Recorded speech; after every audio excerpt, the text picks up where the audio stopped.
calling to order this meeting of Tuesday, March 28th, 2023. Can we get a roll call, please? Trustee Rosenbaum? Here. Trustee Kahn? Here. Trustee Hopwood? Here. Vice President Boyd? Not yet. President Davidson? Here. Superintendent Wells? Here. Okay, we will now take public comment on closed session items. And seeing none, we will now adjourn to closed session and we will return at 7 p.m.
Me right now, it's insane. Okay, Julie, I have someone named Aya Esiari. I don't know what her name is, like, gonna be on the, she's gonna read the Arab thing. She's showing up. So you want to tell that to us? Okay. Should tell that to Dr. Wells right now. Or I'll just say it when it comes on. All right.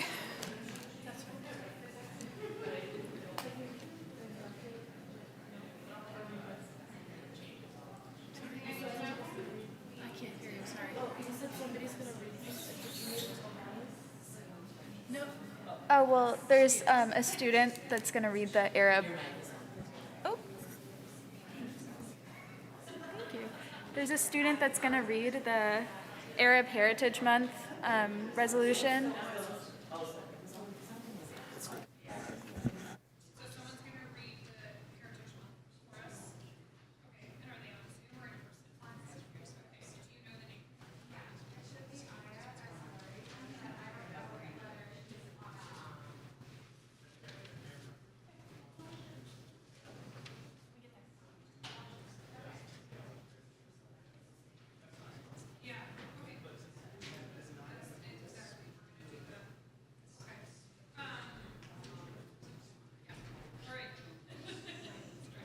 Okay, we figured out our parts now up here. So we're now going to call back to order the open session of our March 28th board meeting. There was action taken in closed session, and the board took action in closed session to deny the request for unpaid leave for employee number 6935. We will now move into our opening business here. I'd like to call attention to everybody that we have decided to move our public comment period to the beginning of the meeting. So we're going to do our roll call. And then, sorry, we skipped roll call. And then we're going to do our public comment. We already did roll call. All right, we'll do roll call again. I'm lost. It's because all this is at the beginning, Julie, like you said, and it's confusing to me, so I try to get into it. you. And I need thought to we go were- to page 2. No, I always need help. President Davidson? All right, I thought we were going to do that at the next meeting, make the changes and just note that. but it's put right. Oh, I'm sorry. See, that's why it's confusing, because it's public comment for closed session items and then that. Okay, hold on. Here. Yeah, this agenda is confusing. All right, we're gonna, Go to number 7. yeah, now we're on page 3. Okay. Now we're gonna do our reconvene. We did our, what was in there, and now we're gonna do our roll call, and we will keep those other things in order. Okay. Okay. Student trustee Dana? Here. Trustee Rosenbaum? Here. Rosenbaum, sorry. Trustee Kahn? Here. Trustee Hopwood? Here. Vice President Boyd? Here. President Davidson? Here. Superintendent Wells? Here. And student trustee Garcia Bustamante is absent tonight, for the record. Okay. We will now say the Pledge of Allegiance. Please stand if you wish.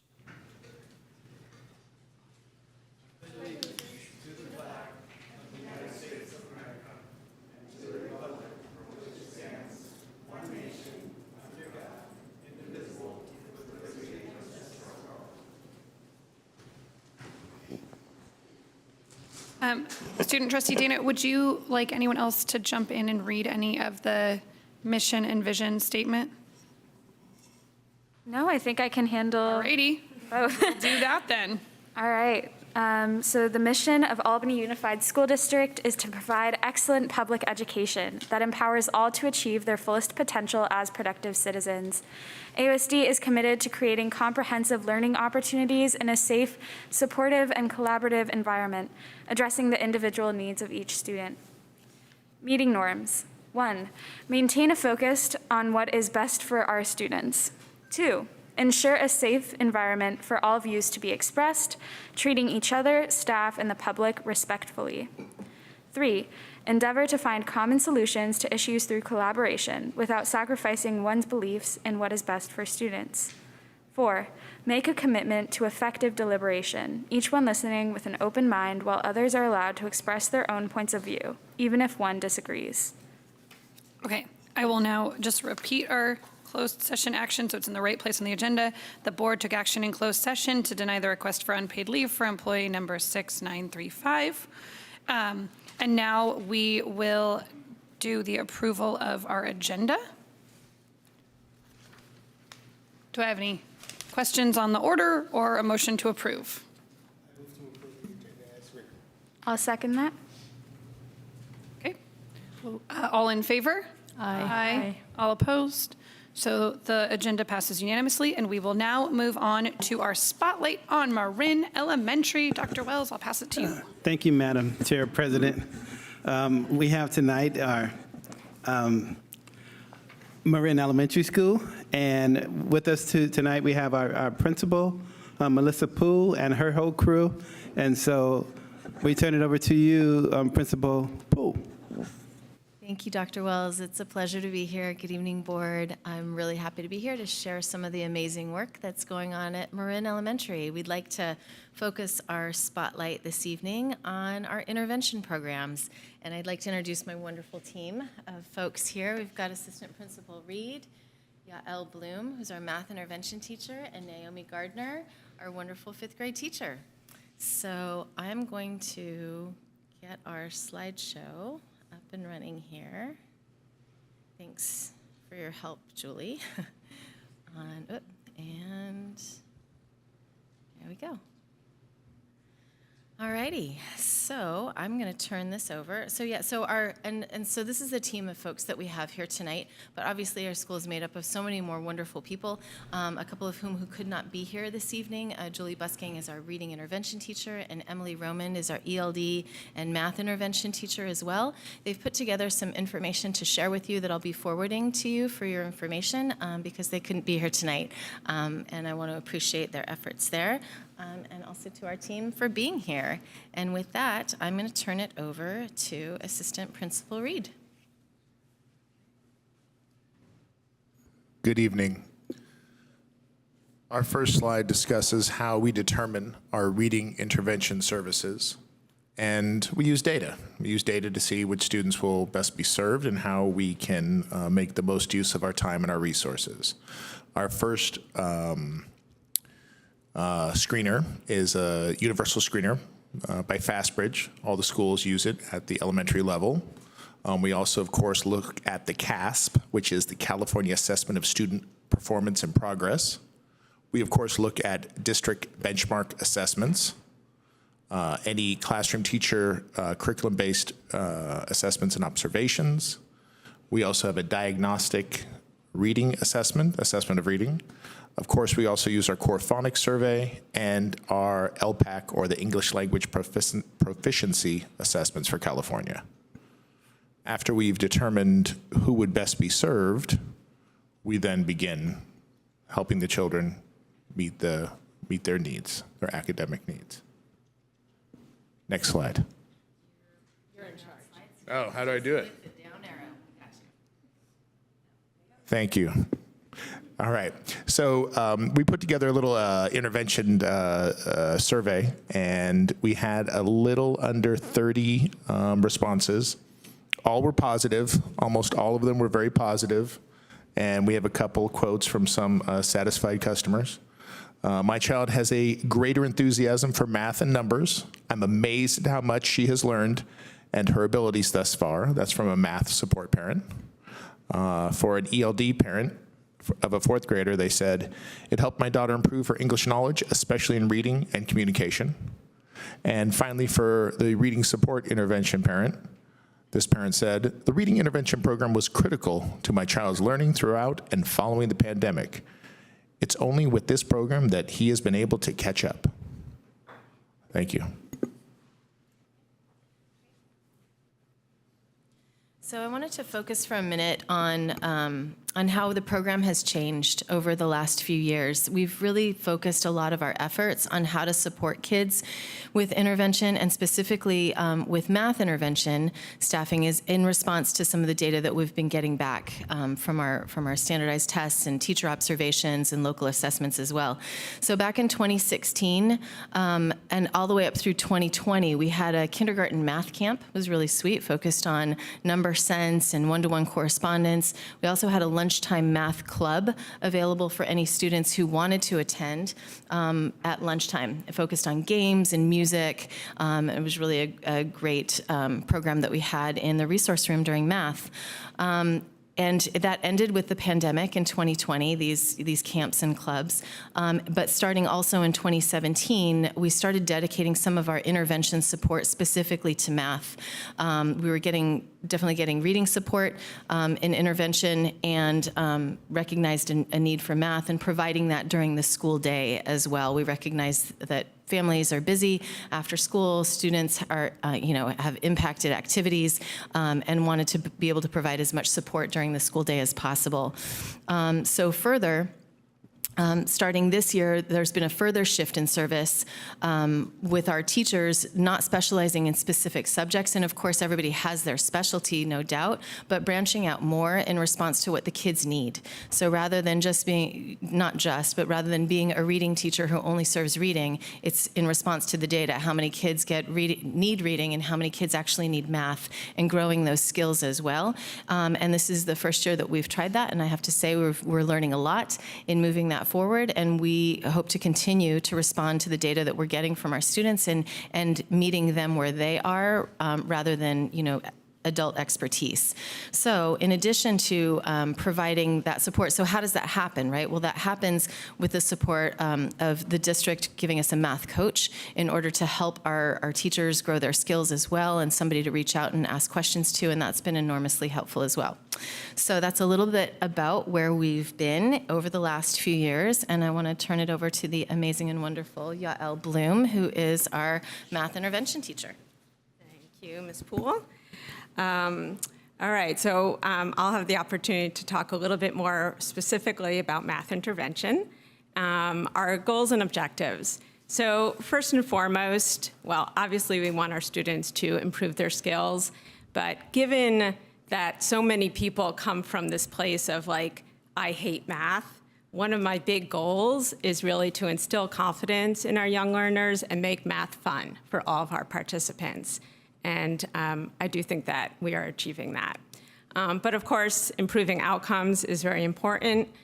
We look at showing positive growth trends, and this is specifically on our FastBridge screener, where we can see how students are doing over the T1, T2, and T3 aspects of FastBridge. And then another goal is to tier up our participating students. And so what that means, if a student scores at high risk and is getting services, then we hope maybe at the next time they take the screener, maybe they're just at some risk, and eventually by the end of the year, they're at no risk or meeting grade levels. We do want to increase their conceptual understanding and of course their fact fluency at all grade levels. In terms of curriculum, our intervention sessions utilize research-based curriculum, specifically Do the Math, Math for Love, U Cubed out of Stanford, and other web-based resources. And these sessions are small groups, not more than 6 children at one time, and they're very inquiry-based, so you can really have a relationship with the student, really understand what they're learning. We rely on learning games, manipulatives, whiteboard work, and mental math activities. And there is collaboration between our intervention team and the classroom teachers to keep up on what curriculum they're working on and needs of individual students. More specifically, all students at every grade level do receive services at this time. At some grade levels, we do pull out students. This would be during a week for either about 90 minutes or up to 3 hours with those students at the second grade because of early bird that really allows us to work with that community. These are just some of the specifics on the different amounts of time that each grade level gets. And then finally, we've really been building, as you could see, our math intervention program at Marin. We do think that the FastBridge data really does guide us in terms of the students that could use additional support. But of course, we do rely on the district benchmarks and teacher recommendation. It would be great to continue training and collaboration time across the sites in math and with the district math coach.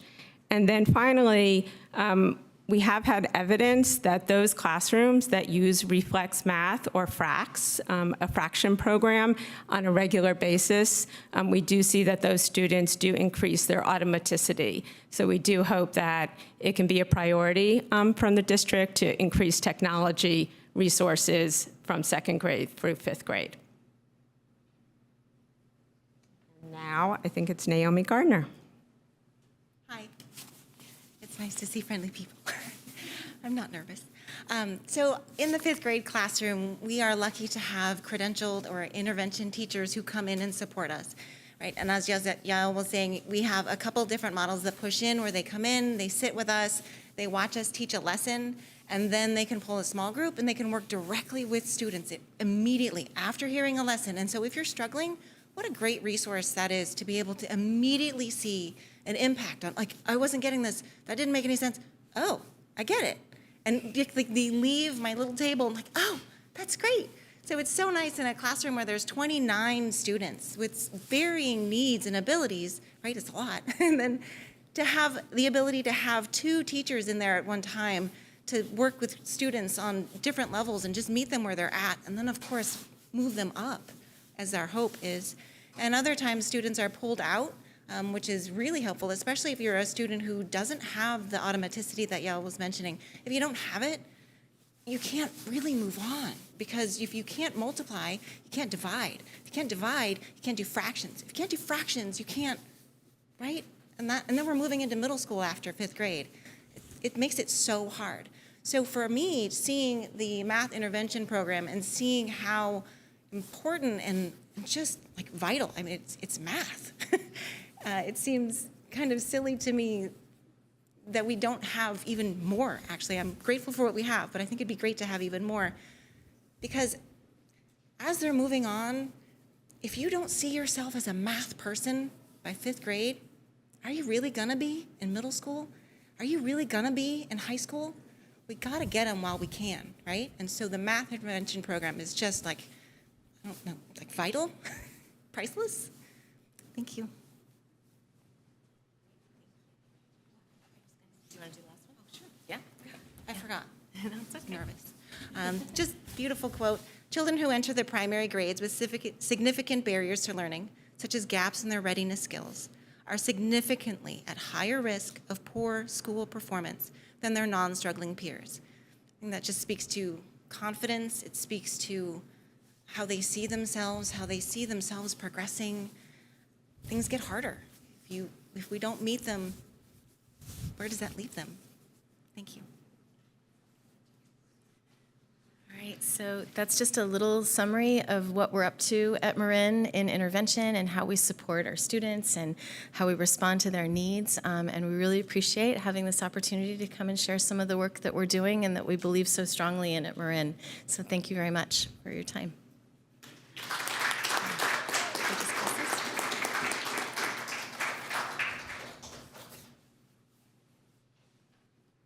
All right, thank you so much. Do we have any board? Oh, you guys want to stay for one quick sec? Sorry. Do we have any board questions or comments? Okay, Vice President Boyd. Just comment, not question, and wonderful to see you all. Thank you for being here. Always love hearing about Marin.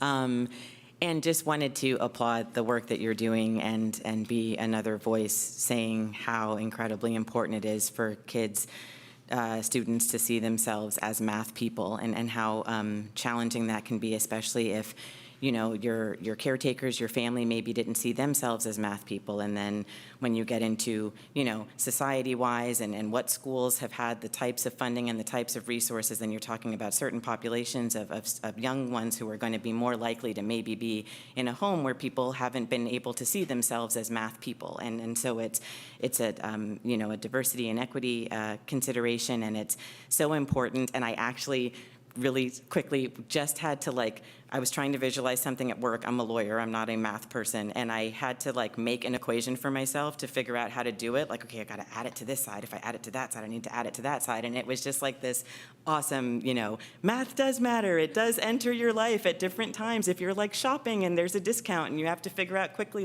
what is the discount? If you're tipping, and you've got to figure out what the tip is, and if you have to pull out a calculator, so be it. But if you don't have to pull out a calculator, that's great. And so I really just applaud what you're doing and very much see the importance of making sure young people can be confident with math.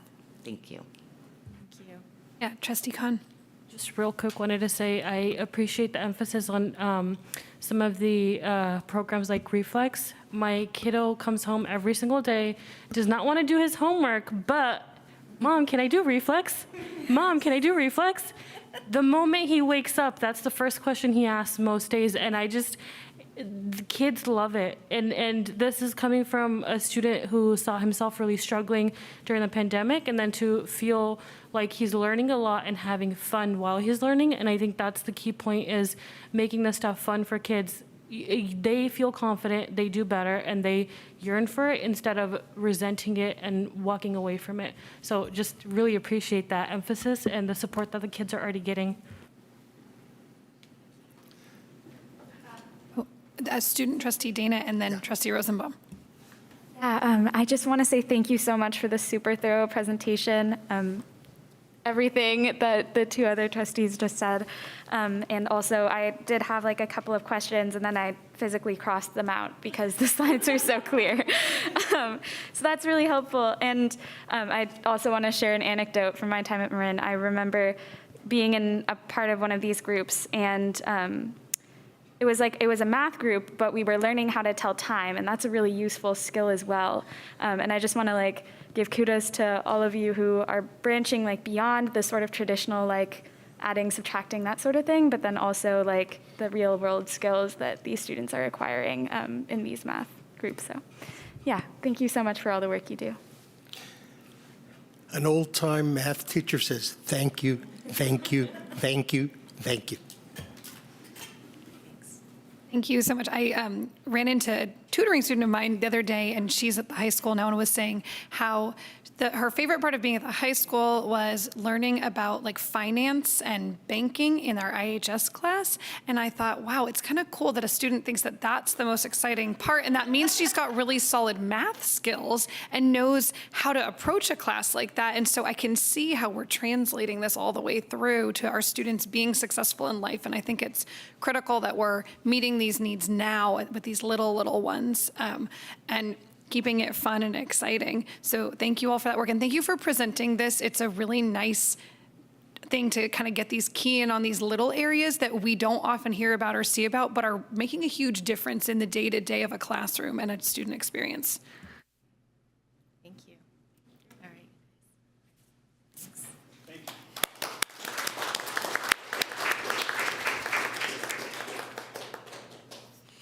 All right, we will now move on to our resolution, and this is: the board recognizes and promotes Awareness Months, Appreciation Weeks, and National Days with resolutions. And this month we are proclaiming April 2023 as Arab American Heritage Month. And we have a student here, Aya Asiari. I might say that wrong, so please correct me. And I think there you go. Yes. Hi. Welcome. Great. Thank you. Okay, would you like me to read my part right now? Absolutely. All right. Whereas the United States is home to an estimated 3.7 million Arab Americans, with the majority native-born and a citizenry of 82%, and whereas Arab Americans live throughout the U.S., with California having the largest population and 1/3 living in the greater Los Angeles, Detroit, and New York areas. And whereas the majority of Arab Americans can trace their ancestry to one of the world's 22 Arab nations, from Northern Africa through Western Asia, including Algeria, Bahrain, the Comoros Islands, Djibouti, Egypt, Iraq, Jordan, Kuwait, Libya, Morocco, Mauritania, Oman, Palestine, Qatar, Saudi Arabia, Somalia, Sudan, Syria, Tunisia, the United Arab Emirates, Lebanon, and Yemen, yet share a common cultural and linguistic heritage in all their diversity. And whereas Arabic is currently the fastest growing language in the US, and whereas approximately 25% of Arab Americans practice Islam, and an estimated 63% are Christian. And whereas upon immigrating, Arab Americans brought with them their resilience, culture, family values, strong work ethic, and a dedication to education. And whereas 40% of Arab Americans have a 4-year college degree and 17% have a postgraduate degree.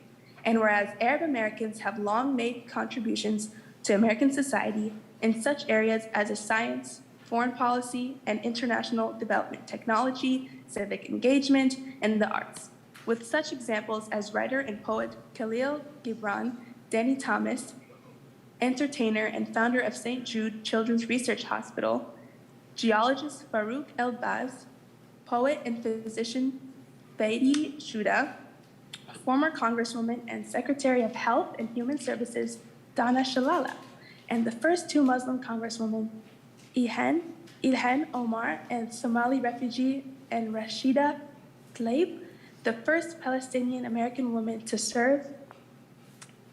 And whereas there is a lack of accurate data on the Arab American community due to their classification as white, which has resulted in being underrepresented and undercounted in areas of health, education, employment, housing, and whereas the history of Arab Americans in the United States remains neglected and they are harmed by misconceptions, bigotry, and anti-Arab hate and racial profiling and civil rights abuses. And whereas there is a need for education, awareness, and policies that are culturally competent when describing or addressing the impacts of being Arab American in all aspects of American society.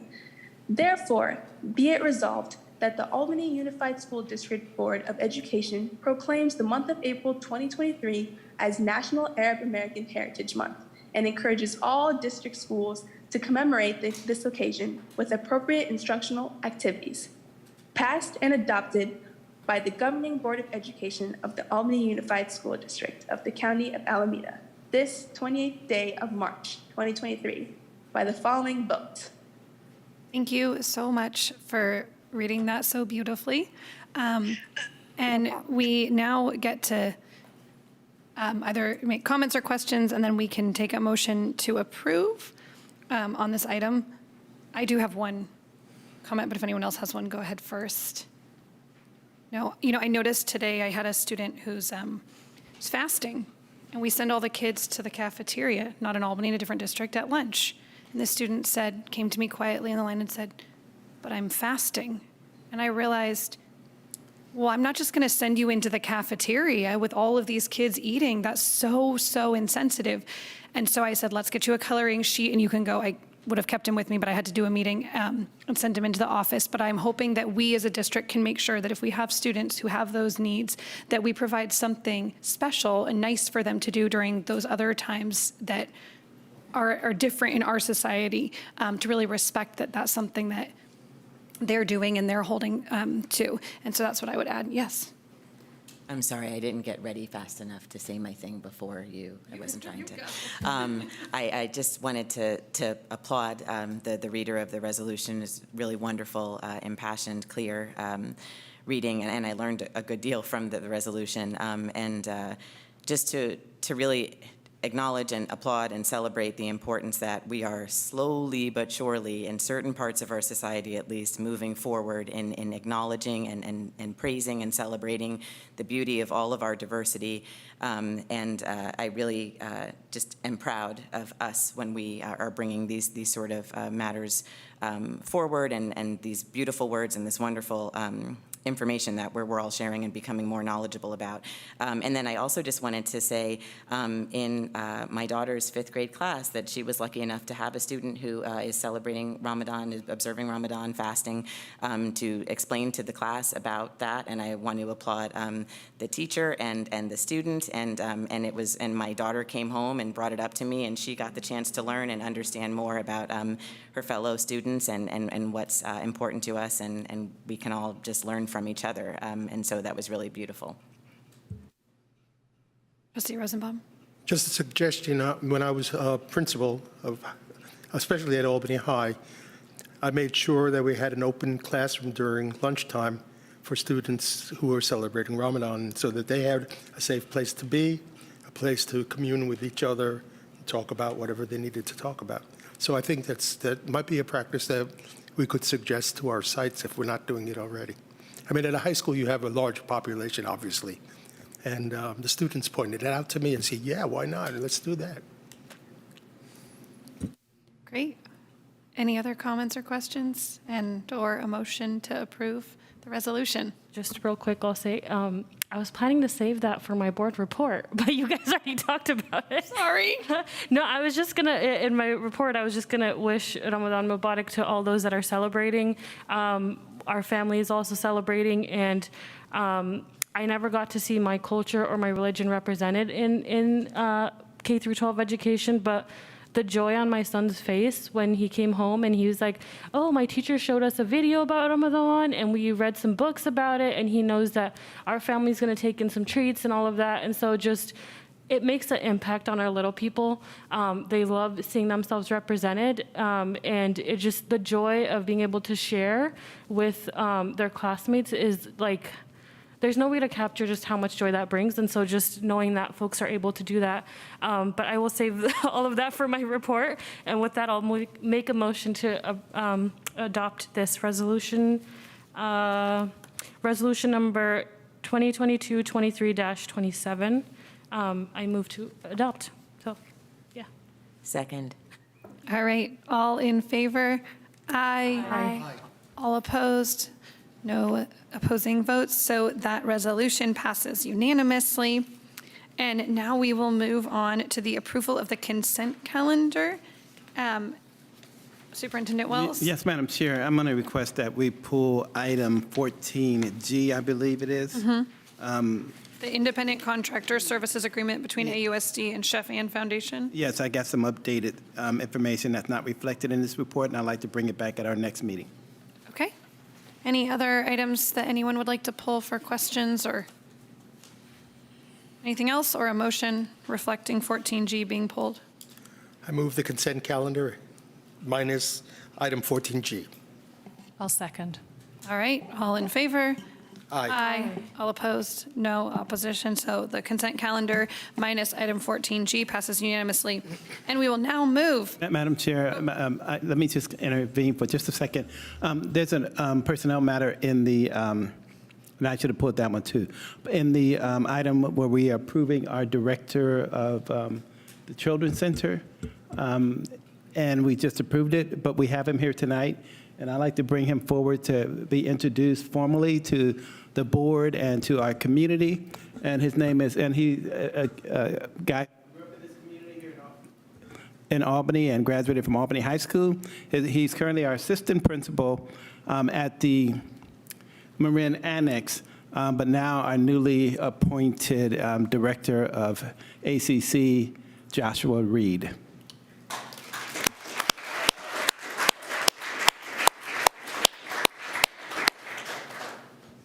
Thank you, Dr. Wells. Thank you, Board of Trustees. Thank you, Executive Cabinet. I'll be brief. I really appreciate this opportunity. Albany Unified shows with this appointment, the importance of universal kindergarten and preschool. It's one way to address the opportunity gap, and it is very important, and it's our first chance to be with our students who are traditionally underrepresented.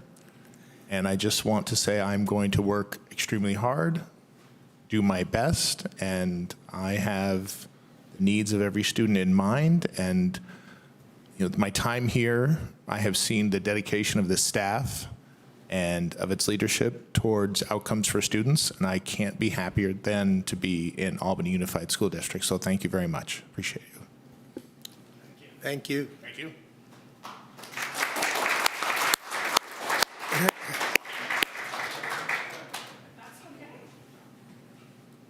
If I was the only one messing up the agenda order, then it would feel really terrible. So I'm happy to share this. I'm in good company, that we're all honest people up here. Okay, Student Board Member Dana, would you like to do the Student Board Member reports? Yes, I would. Okay, so we have a pretty substantial report tonight. Uneli is out, she's sick, so I will be taking over this whole report. For AHS, there will be a presentation from Berkeley City College for seniors tomorrow during lunch in the Little Theater.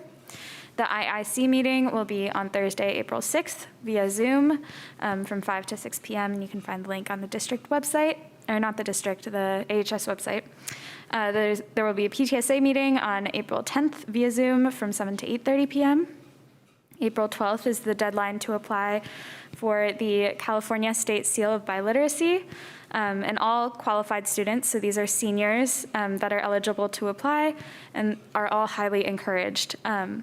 Also on April 12th, the AHS Community College Fair will occur during lunch, which is at 12:40 p.m.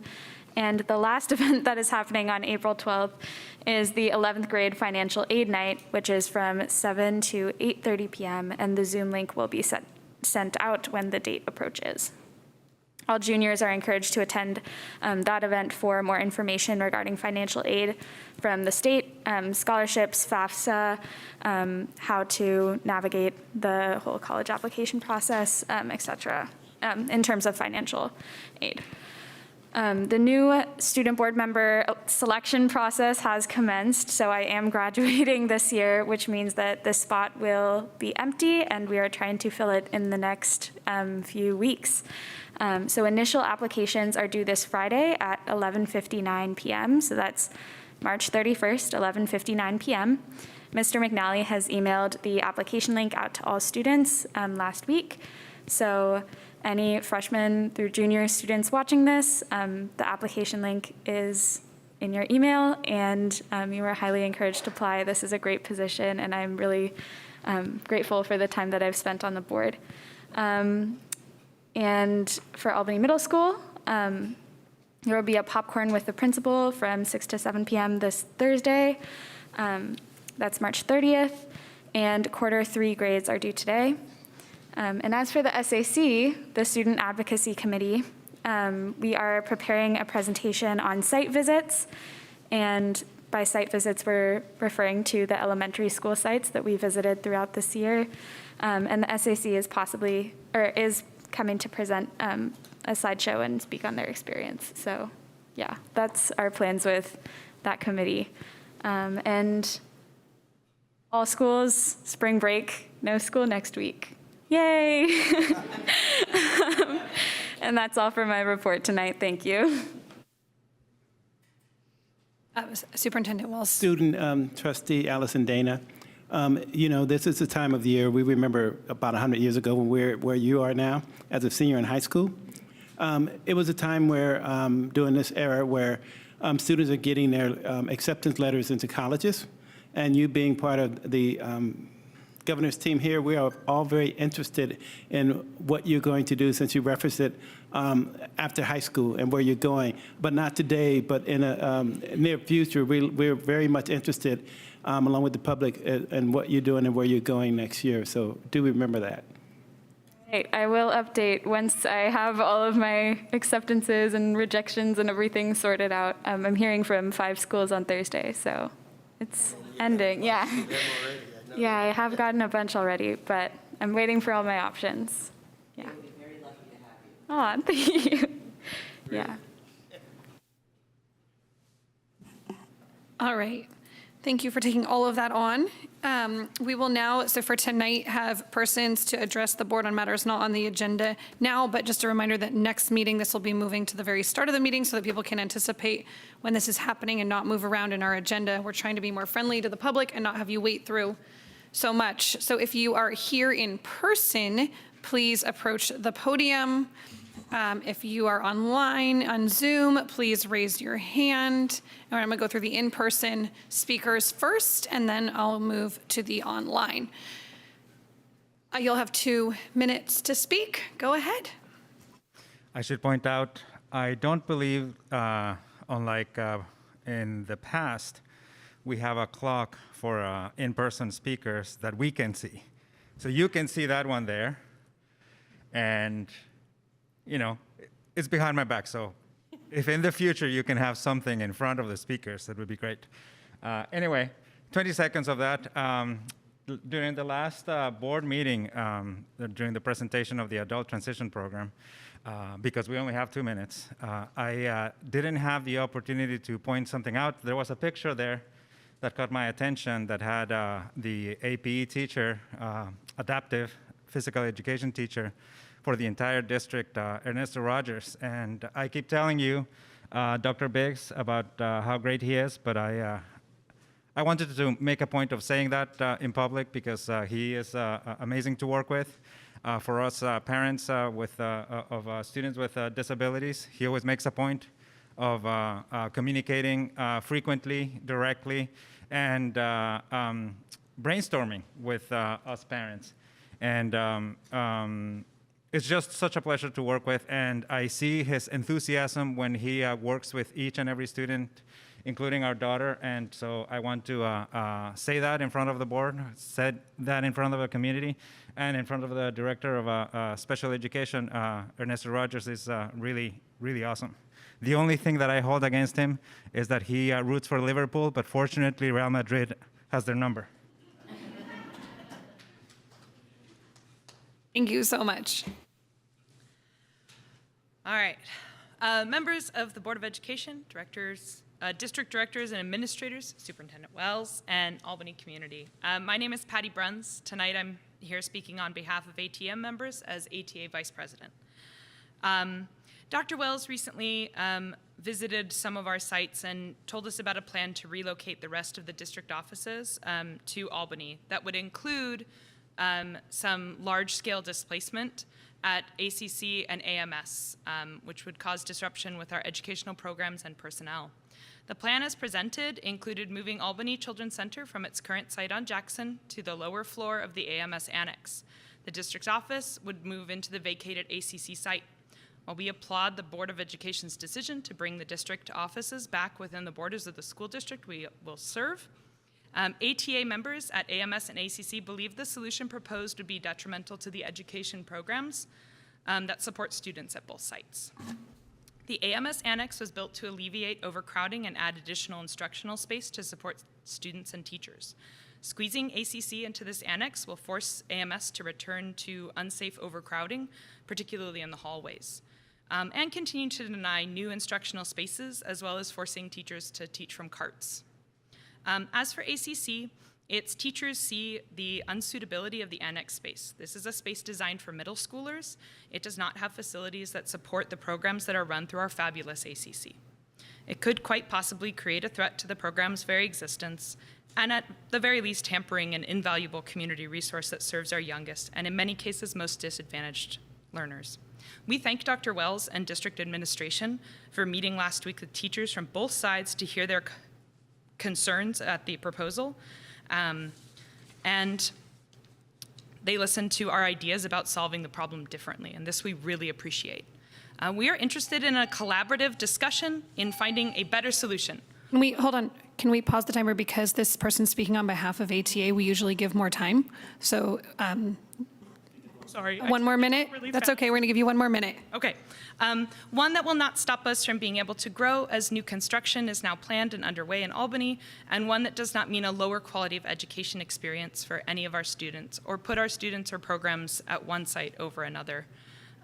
We request that the district administration meet with representative teachers from all of the AUSD sites at the same time with full transparency and inclusion to find a solution that puts Albany students' well-being and learning first while still allowing the district business to proceed as usual. Thank you.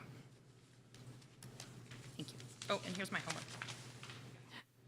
Thank you so much.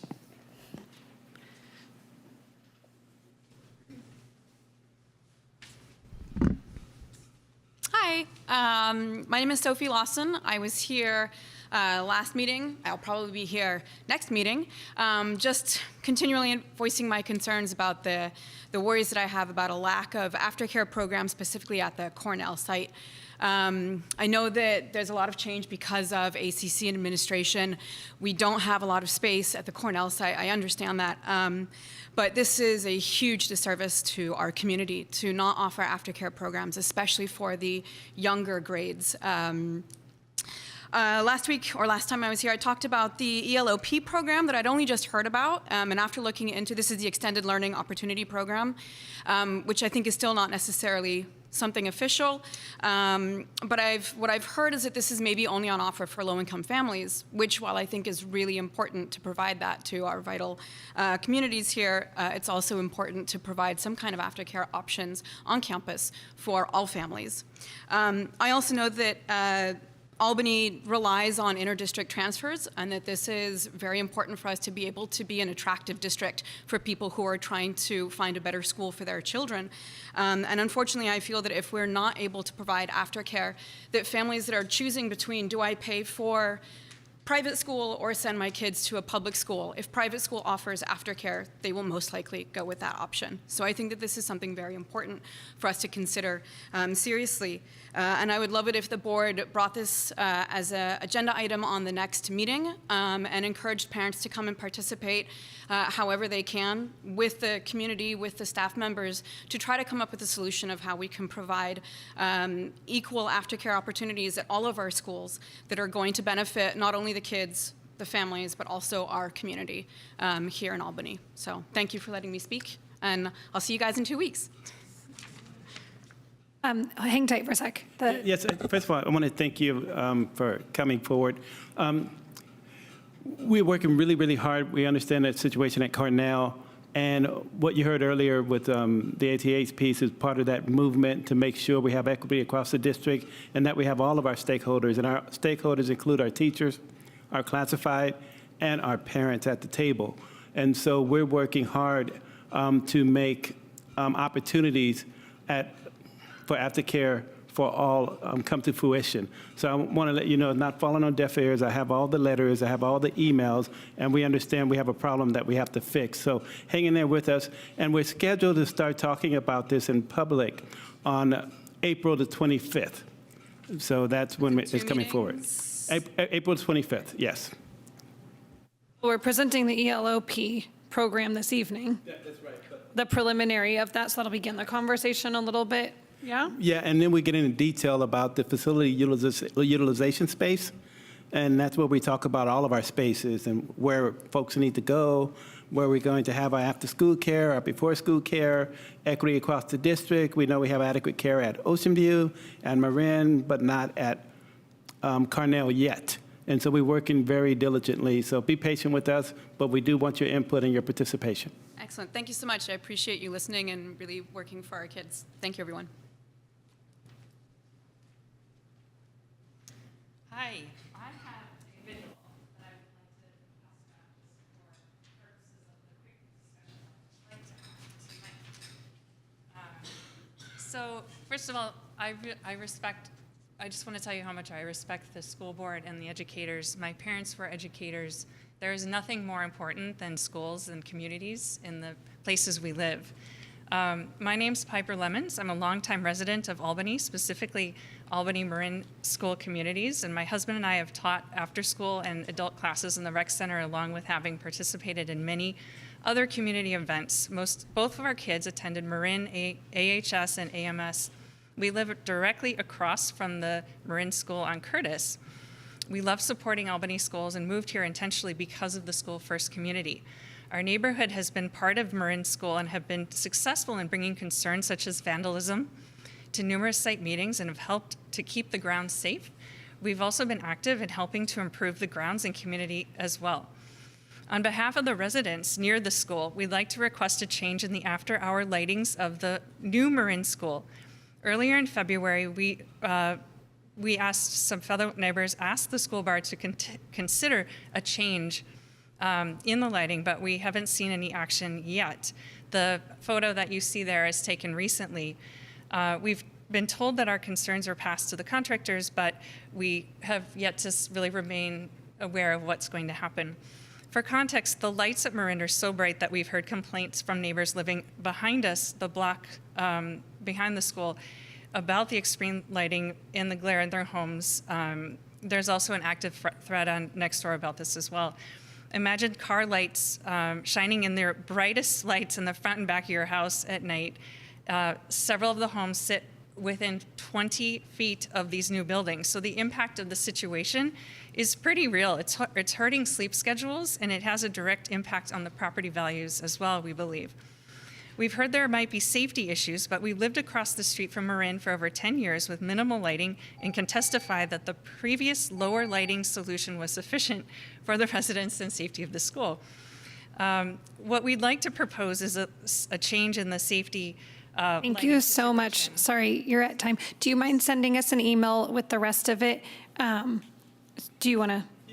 Yeah, and let me just give you an update. I appreciate that. Yeah. When we first heard of this from the neighborhood, my understanding, we turned off 50% of the lights, and we were hoping that would be a significant improvement. But what I'm hearing when you said nothing was done, meaning nothing done satisfactorily, is what my interpretation. So what we're going to do is we're going to revisit this and see what we can do to make them dimmer. So we hear you, but now we're going to. That would be great. Yeah. So Yeah. thank you for that. Yeah, But it for the wasn't- record, we did do something. We turned it down by 50%. Great. So just want to point of clarification, but that sounds like that's not sufficient. And so I and my team will take a drive out here at night to look at it and do another assessment, and then and we should have an update for the community and my board here. That would be much appreciated. Thank you. Yes. Thank you. And feel free to send us an email with the rest if you would like still. We'll still read it. We have one public comment on Zoom. Jeremiah. Good evening, school board.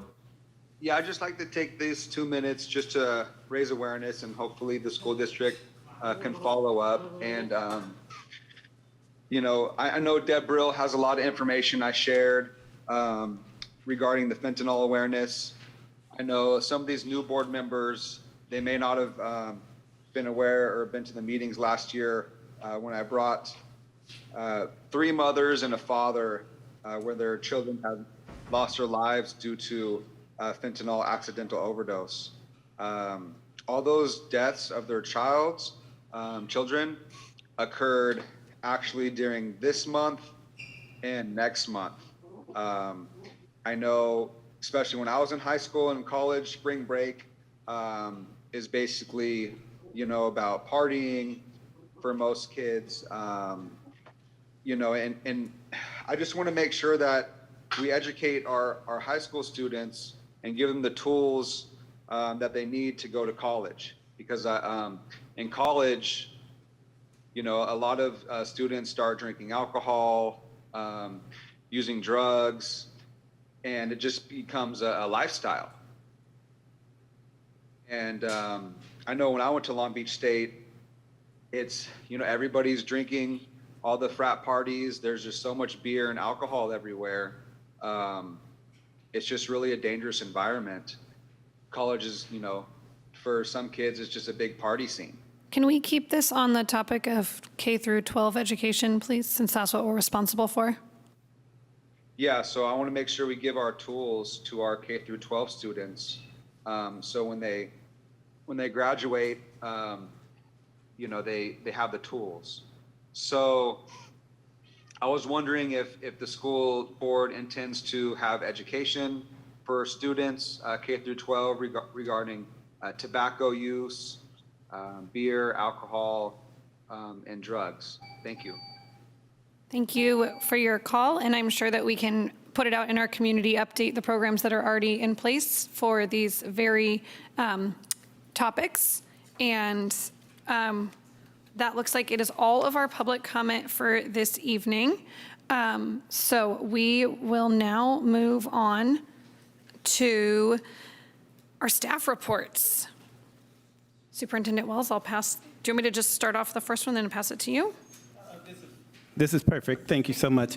Up first, we have a few staff reports tonight. Up first, we have part 2 of our special ed audit.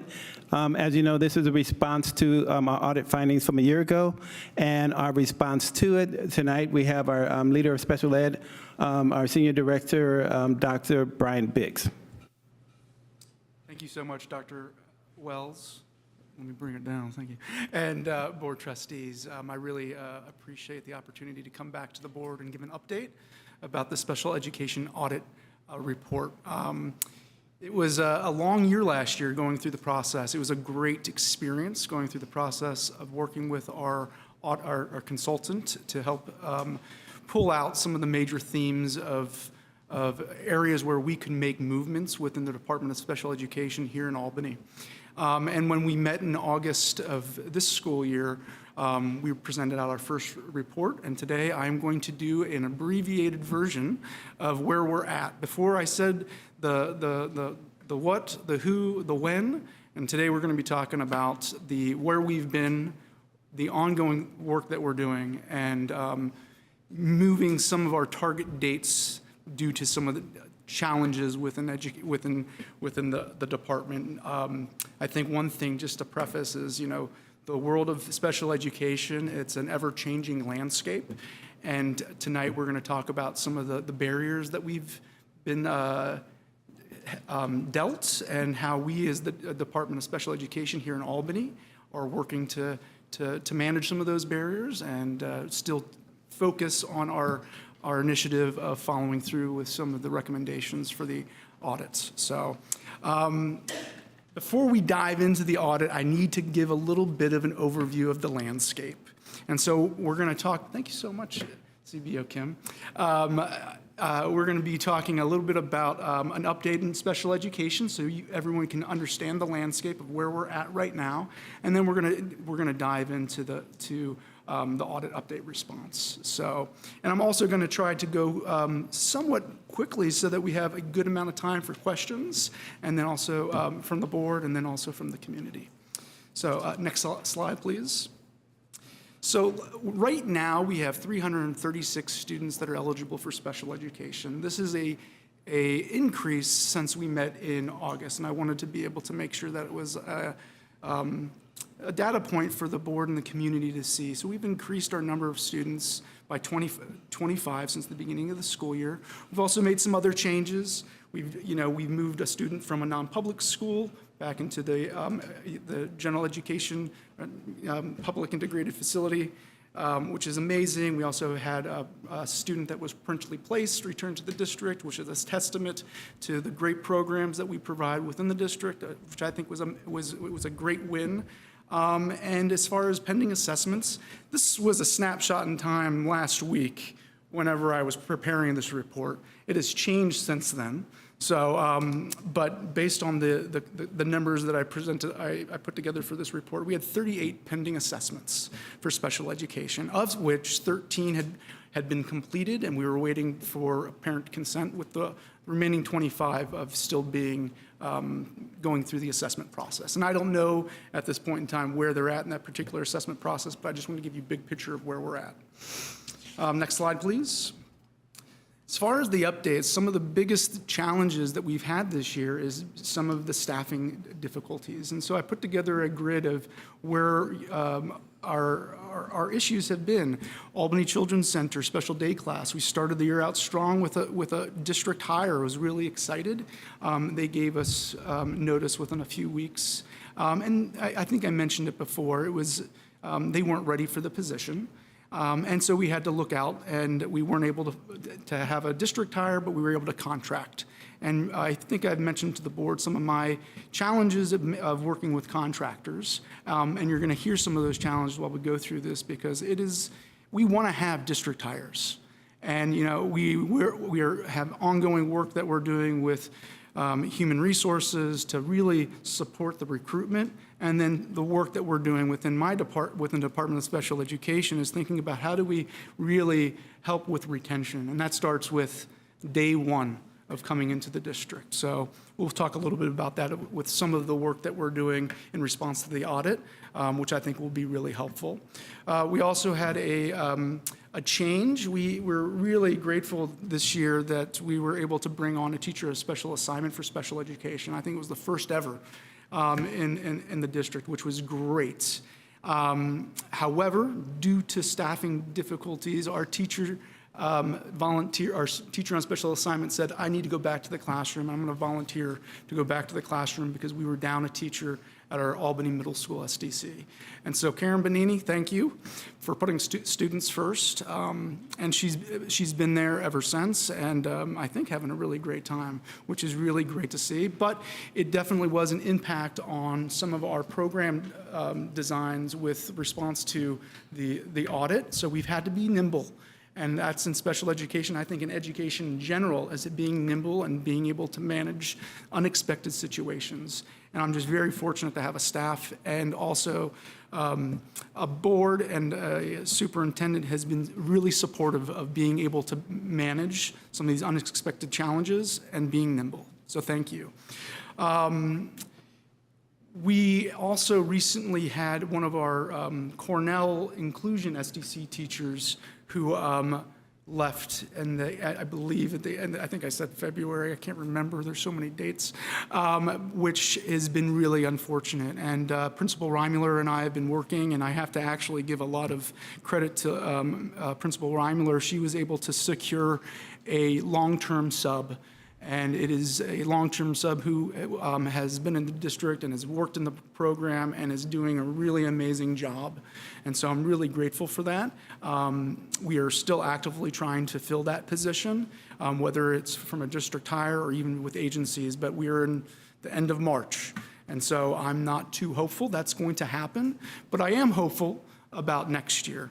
And some of the work that we've already done with recruiting some individuals and being able to fill that position. The other two big things were our school psychologists. We had two contractors that were with us at the beginning of the year, one that was full-time at Albany High School, and another one that was here 4 days a week, crossed between Cornell Elementary and Albany Children's Center. And the high school psychologist gave notice in December. And again, these are contractors. So they give us, within the contract, there's a 20-day notice of termination, and they don't have to give us cause. And I was fortunate enough to have another school psychologist contractor from the agency come on board, and she left in February. So we've had two school psychologists at the high school who have left that were contractors. And currently, I'm very grateful that we were able to find an agency to help with the assessments, because we want to make sure that we're doing our due diligence of meeting our timelines and meeting students' needs. And assessments are a critical, part of what we do in special education, because it's all about data. So we better have a better sense of, do they meet eligibility? And if so, how do we support them within their IEP? So we currently have been contracting out with an agency for assessments, which is only one piece of the school psychologist job, but it's an important piece, and we're very grateful to have them. And then our ACC and Cornell, they left also, I believe, in December. It was, and that was more for personal reasons for that individual. But we are currently having contractors, which is great. So we're hoping to be able to bring on district hires for next school year, actively interviewing, and have some really great candidates. So next slide.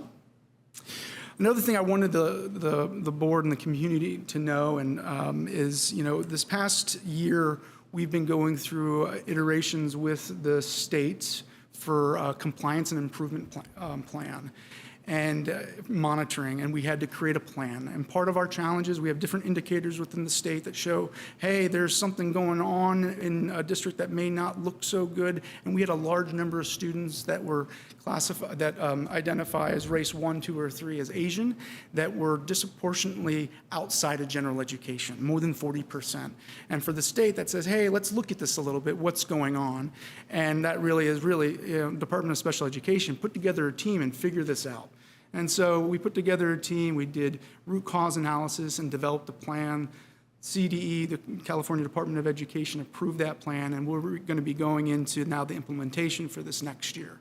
So the reason I bring this out is, regardless of the specific students that were targeted by California Department of Education, the action plans, and you can go to the next slide, please, that we're doing can be applied to all of our students, and is a great activity for us within our department and within our district to really think about how we are supporting students and being more intentional.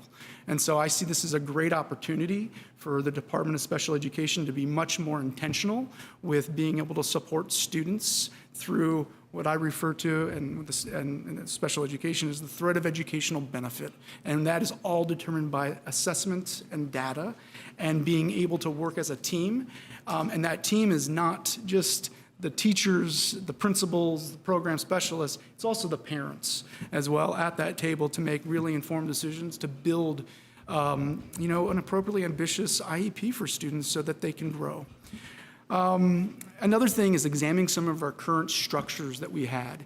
And I think that's something that I'm really working with our department is challenging some of our structures of, why are we doing this? Why have we been doing this? And is that really in the best interest of students? Or is that a practice based on the institutional structure of the educational system?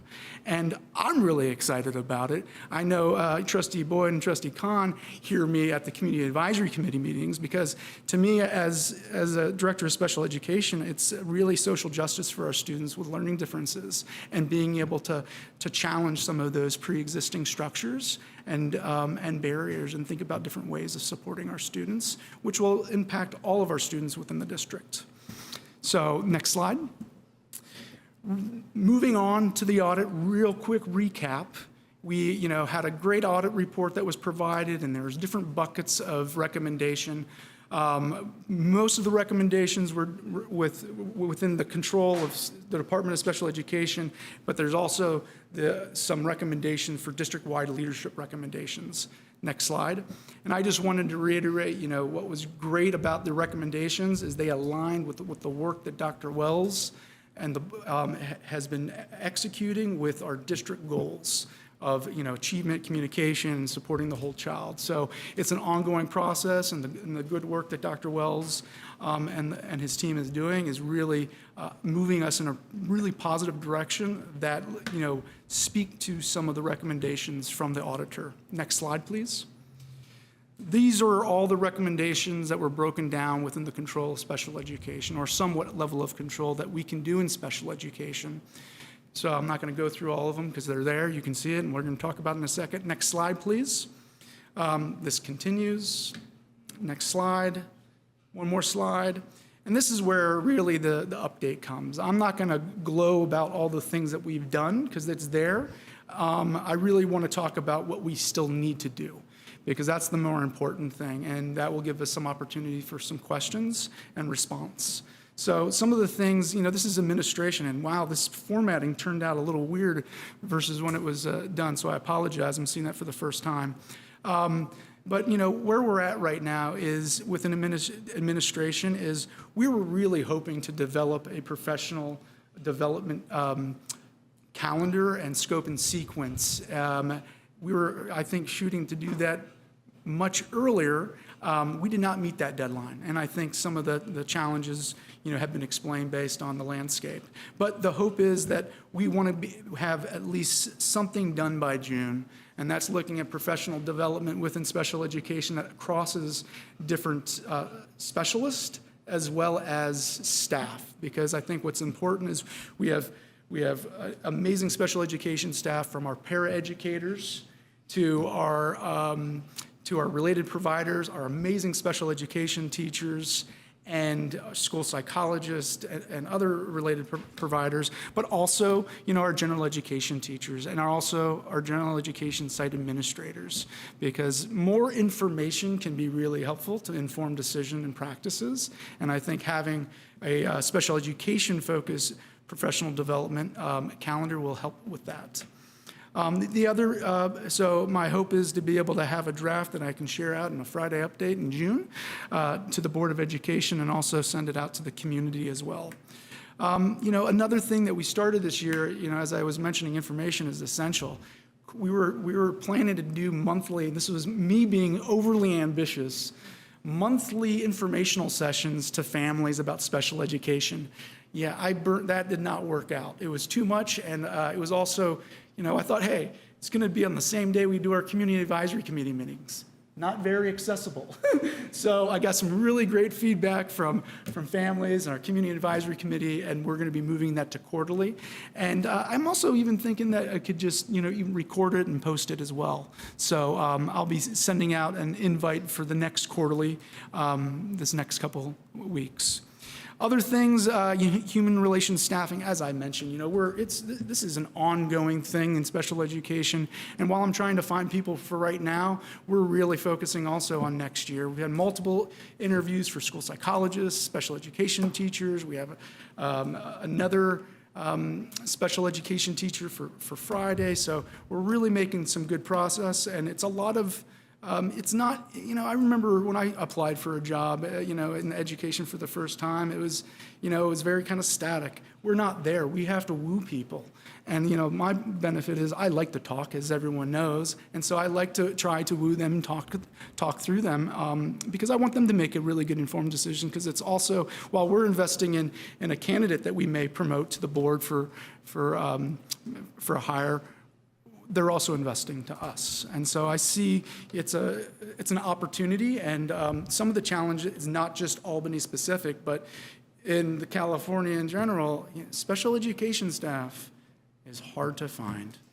But we're doing some really great work with human resources and being able to partner with universities. We have some great teachers that are in programs right now as interns, and so we're continuing with that effort.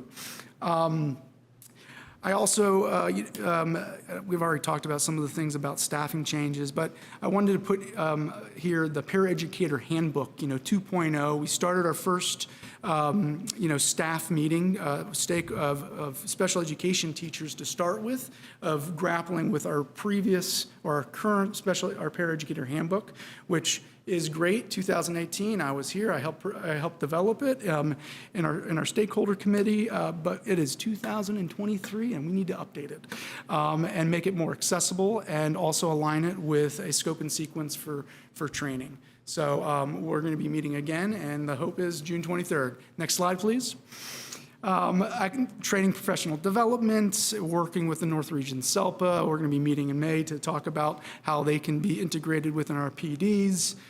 Flow chart for responsibilities. I mean, it needs to be transparent. I haven't had the chance to sit down. We're working on it, but anyone within the community should be able to go to our website and see the Department of Special Education, who does what and who's responsible for what, and we're going to continue to work on it.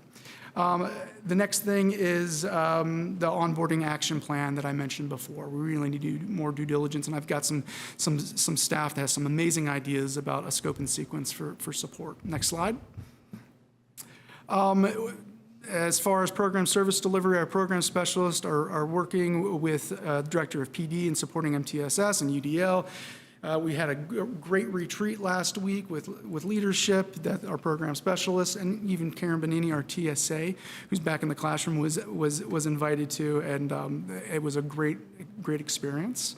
And then our program specialists continue to support curriculum and instruction, intervention, and evidence-based practices. I continue to meet with our Assistant Superintendent of Education Services to talk about these items. Next slide. Our SELPA, again, we're going to meet in May. Not only we're going to talk about professional development, but we're also going to be talking about how do we respond in the district to, I hate to say conflict, but a difference of opinion. And we use this terminology in special education called alternative dispute resolution. And really, we want to be able to lay out different steps we can take to be able to resolve things at the local level before even, getting to the place of going to due process. Next slide.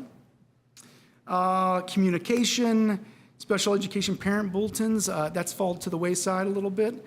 And I hope to bring that back, though. And then post-IEP survey development. Really, this is about collecting families' information and their data so that they can be part of our overarching programming here in the district. So my hope is to work with staff to figure something out, whether it's a post-IEP survey or, customer service satisfaction, survey, so we can have some information that would be anonymous, that, I could see themes and help with thinking of different ways that we support people.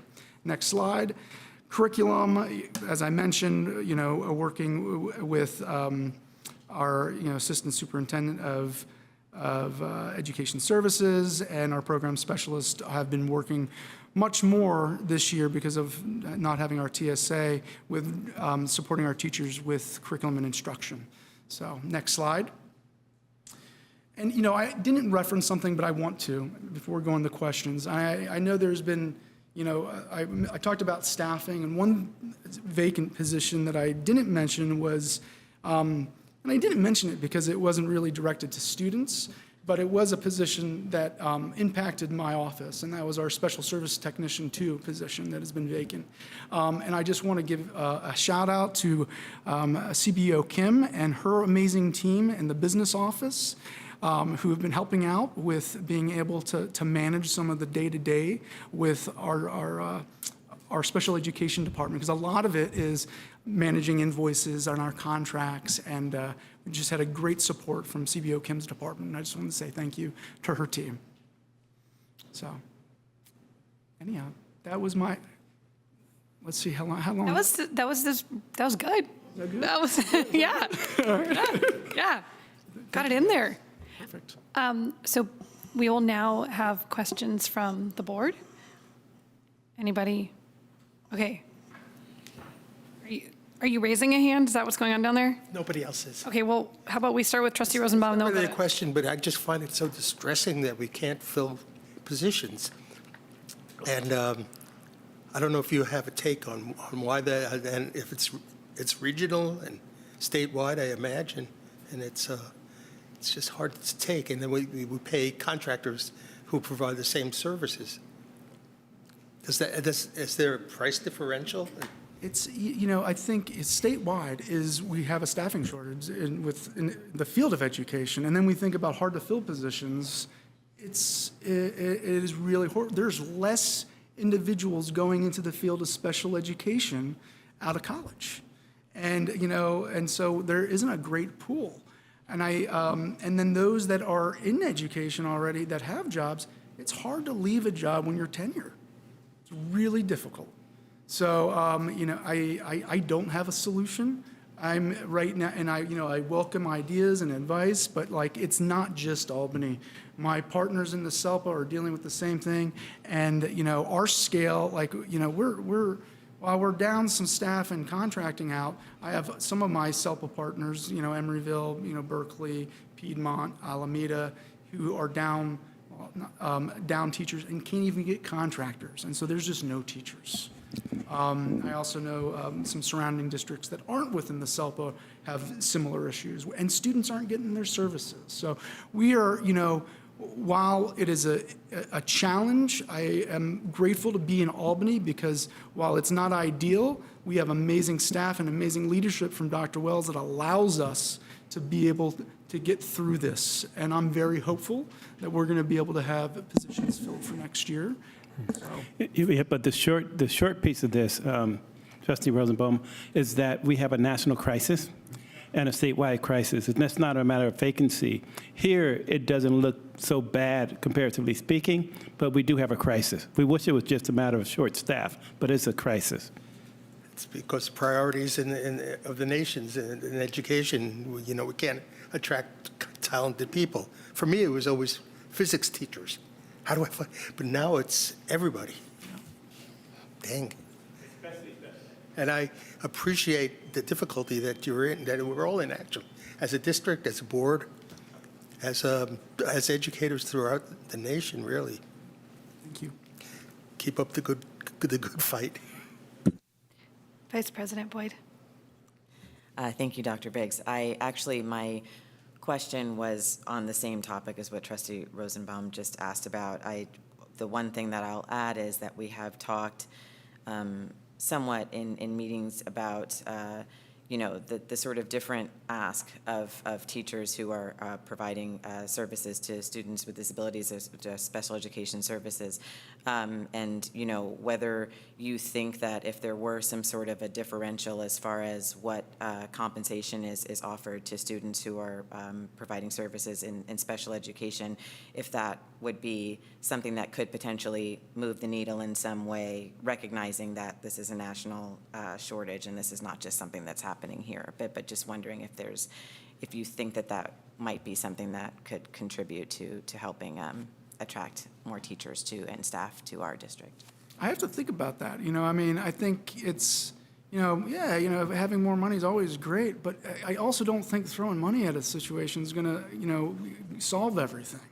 And I think that the challenge is it's not about the compensation as much as how, the not having a pool of candidates out there. And what we're having to do in education right now, or at least what I'm having to do, is I'm having to pull on my network of peers. I'm actually I mentioned we're interviewing someone on Friday. We're also interviewing someone next week who's actually international. And so in Belgium, I believe, or something like that are coming back stateside. And that's all based on connections that I have with different, colleagues that I've got to know over the years in the Bay Area. Because I think when people are looking for jobs, in the Bay Area, hey, yeah, compensation is great. Albany does a really great job with compensation. Benefits is amazing. Other districts, not the same. But I think it's scary to make that jump to go to a new district. And I think being able to have relationships with people in the district that talk well about the district helps us bring in these individuals. I also had another teacher who contacted me the other day from Marin saying, hey, can I come? I'd like to work in Albany. So it's there. And we're moving towards that. But to answer your question, I don't know. I don't know what other districts are doing. All I know is what Albany's doing. And while I wish it was a much, a greater flow of individuals applying, I'm also, we have people applying, which is good. So. Thank you for that. I don't know, but let me share with you when I was the chief HR person once upon a time. What we did for special ed and math at that time, we would offer $15,000 to $20,000 signing bonuses as a hook, and that seemed to be very effective. Of course, it has to be negotiated, but that's what other districts have done to try to address their crisis in the area of special ed and sometimes math as well. I might have some contacts to share with you. I'll send you some email or whatever, if that's okay with Dr. Wells, because there's an approach that we're trying to take at the community college level, which is attracting people to the field of education in the first place, instead of trying to attract people who have already gone through programs or have decided not to go to programs, is to encourage at a beginning level of college education people to be interested.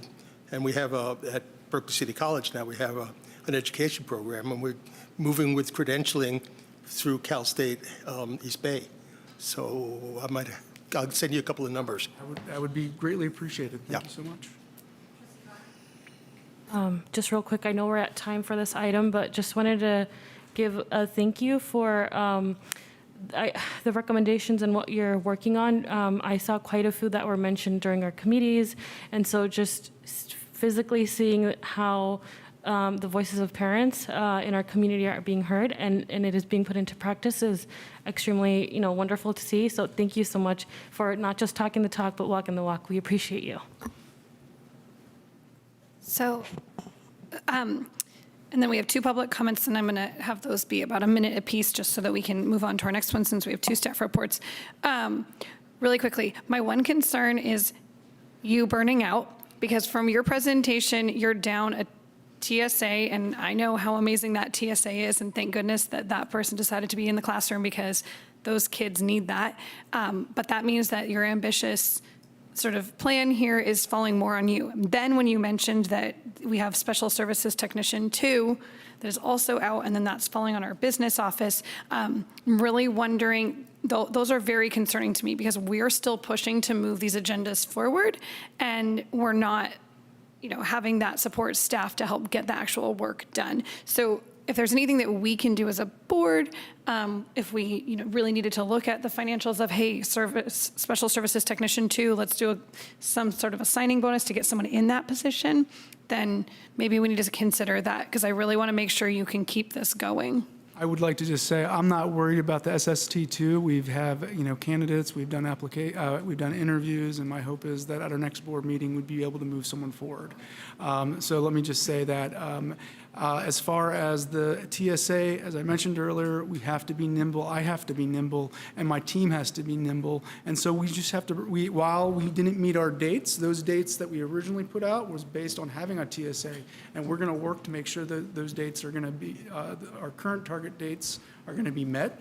And I'm hopeful. It's not going to be perfect. And I tell that to families all the time. Nothing's perfect, but we got to move in that direction towards perfection. And so I'm really grateful for the staff in special education, because they are, coming to provide support. And they're coming in to kind of, help with some of these things, which is really great. I'm not worried about being burnt out. I got an amazing leader, Superintendent Wells, that helps. One thing about Dr. Biggs is that when you ask him a question, be careful, because it could take you on another 30-minute road trip. So we're going to wrap it up here and All right. We'll do our public comment in person first, and we're going to do 1 minute each. Go ahead. All right, really quick. Taking the advice of Dr. Wells, this question is not for Dr. Biggs. And following on your cue, President Davidson, about support and focus on the program. So I would like to hear not from Dr. Biggs, but from the superintendent and from the executive staff about what the progress has been with the implementation of universal design for learning and multi-tiered systems of support, and what the board, even though more than half of it is new now, is doing to make sure that that is happening, because our students, all students, including students with disabilities, can benefit greatly from those two systems. Thank you. we will do that in the upcoming report. Thanks for that. Hi, this is so different from the Cornell multi-use room. I'm a little nervous, but I'm Kelly. I'm with the Community Advisory Committee with the North Region SELPA, and I just had a couple of things I wanted to point out or ask for you all to consider. One is that we would like to advocate for keeping in mind that the negotiations with the teachers union is coming up. We'd like to advocate for resource teachers and case managers to have additional paid time set aside in order for them to be able to do the tasks that will allow them to coordinate with gen ed teachers and to guide the paras in implementing IEPs. And this is imperative in being compliant with the IEPs, right? And the second is that we are hoping that we can shift and see a change in the way reporting happens, in that that the general education teachers as well as site principals have part of their evaluations. Special education is identified in that. Will you please? Oh, sorry. Oh, will you make sure to send us an email with all these details so we have it in writing? Yeah, absolutely. I just Perfect. wanted it to kind of be heard by the public too. Absolutely. Thank you so much. We really appreciate it, and sorry that it's so short today. Hi, Patty, again, this time just on behalf of myself. Just the question that's popping into my mind that I kind of wanted to leave, I don't need an answer because I don't know if we have one, but why is the retention so poor for these positions? And that's something that I find to be very alarming, considering that I have worked at Cornell for 6 years, and I believe that we've had someone different in those programs for the past 4 years, every year, and sometimes mid-year. And retention is an issue. So I wanted to kind of leave that in the room. Thank you. Thank you. All right. Jeremiah. Thank you, Ms. Davidson. My question's for Mr. Biggs. I was just wondering, the education, the the inclusive education with your students. I was just wondering what age they went up to. I think in the last meeting we discussed that was age of 23. And I was also wondering that, are those students that haven't graduated high school yet or got a GED, or are those students that actually have graduated? And then my next and last question is that with your students, are there any connections you have with local community colleges to help enroll these students in college, please? Thank you.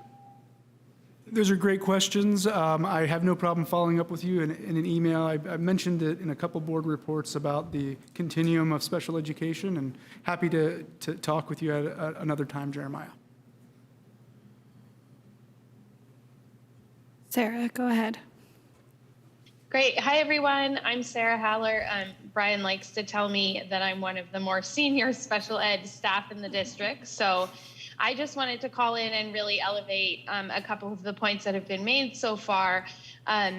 Number one, I was also thinking about the lack of retention. And there has been a tremendous amount of turnover in special education. And that's where I think that we need to be considering how we can make improvements, ongoing improvements, to the working conditions for these positions. Many individuals in special education feel burdened by not just their teaching responsibility, but also the legalities of the position, be that IEP paperwork, additional communication with district office, parents, et cetera. So there's just countless. I couldn't even do justice to these positions in 1 minute to even attempt to explain to you all the facets of the responsibility. So I just wanted to echo the importance of looking at improving the working conditions and really making a plug for our need for district hired school psychologists. Thank you.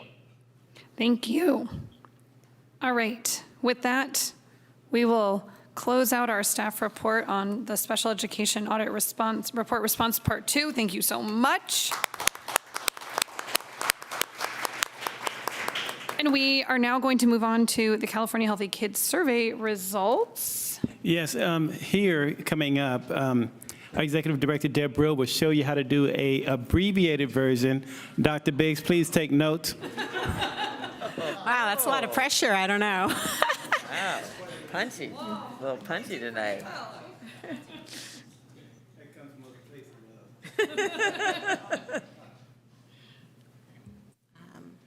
Am I a panelist? Sounds like I am. Just one moment while we get the tech stuff set up.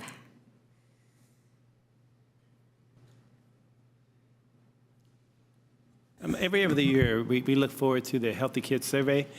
These are indicators that tells us the well-being of our kids. And I was just trying to plug in that empty time, but she's ready already. So back over to you, Deb Brill. Thank you. And to the end of my speediness, those of you who know me know that I'm from the East Coast, where we talk very fast. And usually when I come up here, I work very hard to slow myself down. But tonight, we're going for it. So, see, there we go. Yes. Anyways, good evening, board members and staff and public. Thank you for having me up here tonight. I'm here to share with you the results of our California Healthy Kids Survey. The California Healthy Kids Survey is a survey that we administer, and we legally need to administer every other year. And it was interesting because I had looked into this a number of years ago about trying to do it every year and was told really clearly by West Ed that was administering at the time, the whole purpose of it is to see the results and then really make a significant effort around a couple of the points that you're trying to improve upon, and that type of big change can't happen in 1 year, that it takes 2 years to see that type of change. Although I recently just learned that they're now looking at moving it to every year in the future. So I'm very curious what that shift is about. And, I think that a lot of school districts are struggling with not having enough school climate and social emotional data quickly available. So I'm setting all of this up to say that there's a lot of information in here and a lot of data. It's not even all of it. I just pulled some of the kind of key pieces. I'm not going to read through every bit of data, but I'm going to highlight for you some of the parts that we see along the way. The presentation is divided into elementary, middle, and high school. So, okay. One of the things, so what I did in here is to show comparison data between 2019-20 and 2021-22. Otherwise, it's just, numbers. I would say that in most cases, our district tends to have, I'll say, better results, because sometimes it's higher, sometimes it's lower, depending on the question, but better results than the state average, but it does vary somewhat based on the school and particular question. But across the state of California, there was a significant drop between 2019-20 and 2021-22 in school climate data. And if you look at the dates, I'm sure you noticed that the pandemic was in the midst of all of this. And I very clearly recall 2021-22 and just how much everyone was struggling with, all of the issues that arose during the pandemic and trying to support students and reconnect to school and all of the different pieces that were going on. Additionally, the 2019-20 data, although our district had administered the survey in person, the state data varied. Some it was remote, some was in person, some was hybrid, so it was all over the place. Okay. So this is, I should also say it's administered in 4 grade levels. It's administered in 5th grade, 7th grade, 9th grade, and 11th grade. So the elementary data you see is 5th grade. This is just the data. We had high participation as a data based on race. And so the way that this is structured, which I think is really useful, is that this is the kind of overarching inventory. So caring adults in school, high expectations is the school climate portion. High expectations from adults, meaningful participation in school, school connectedness, and academic motivation. So what you're going to see coming up is the breakdown. So each one of these is representative of, let's say, like 3 to 7 questions that then gets included into this data. I'm just trying to move my screen above so I can see. There we go. Okay. Oop, what just happened there? Oh, you all can still see it. Why can't I? Okay, there we go. Okay, so for the questions for caring adults in schools, these were the questions that made them up. And again, you're going to see consistently throughout this, and our school was not even, our district's not even close to unique, that there's just going to be a drop between 1920 and 21-22 kind of across the board. What we're really looking to do process-wise, and our schools have started on it, and we're going to be doing some work at principal meetings, and I know some schools at staff meetings have already started the work, is digesting this data and seeing which are the initiatives where we're really trying to mostly impact and what are we specifically doing towards those pieces. And of course, a lot of work is already being done, but really trying to tie it to what this data shows. And so just to get a sense of it, and you'll see between elementary, middle, and high, the question content stays really similar, but the way it's asked is age appropriate. So do the teachers and other grown-ups at school care about you? Do teachers and other grown-ups at school listen to you when you have something to say? The teachers and other grown-ups at school make an effort to get to know you. So I'm not going to read all the questions every time, but I just kind of want you to get a feel so that when it's said on the other page, caring adults at school, this is what it's all asking. Okay. And then there was questions about high expectations. One of the things that we're going to be doing when we look at this in specific schools and cohorts is also breaking this down by race and ethnicity, as well as gender and other factors. So we can really look very carefully, and this is like where it really gets into like a lot of that detail of, at each particular school, what are the, what is the breakdown? When we look at high expectations, is our data consistent across race? Is it consistent across gender? Those types of pieces. So we'll be breaking this down in much greater detail as schools are utilizing the data to make action plans. And also just to receive feedback and ponder and reflect on that feedback, which is really important. Meaningful participation at school, which is really asking about kind of agency. Do students feel like they have agency to share their ideas and to help to solve problems? Are activities interesting to them? Do teachers, teach what you want to learn about? And you can imagine, students kind of responding in a variety of ways to those types of questions. But I think that when we're looking at connectedness, this is an important piece of connectedness. We all like to have agency, so. And then, just in terms of this, in general, do kids feel connected to school as part of school climate, right? And safety is asked in here, do you feel safe? But there's a whole other section about safety I'll be sharing a couple of pieces from. And then academic motivation, and so trying to get at, do kids feel academically motivated in school? And some of it gets at kind of persistence and perseverance, in addition to just kind of, if factual, do you finish your class assignments? So this was a section about safety, and the question is, do you feel safe at school?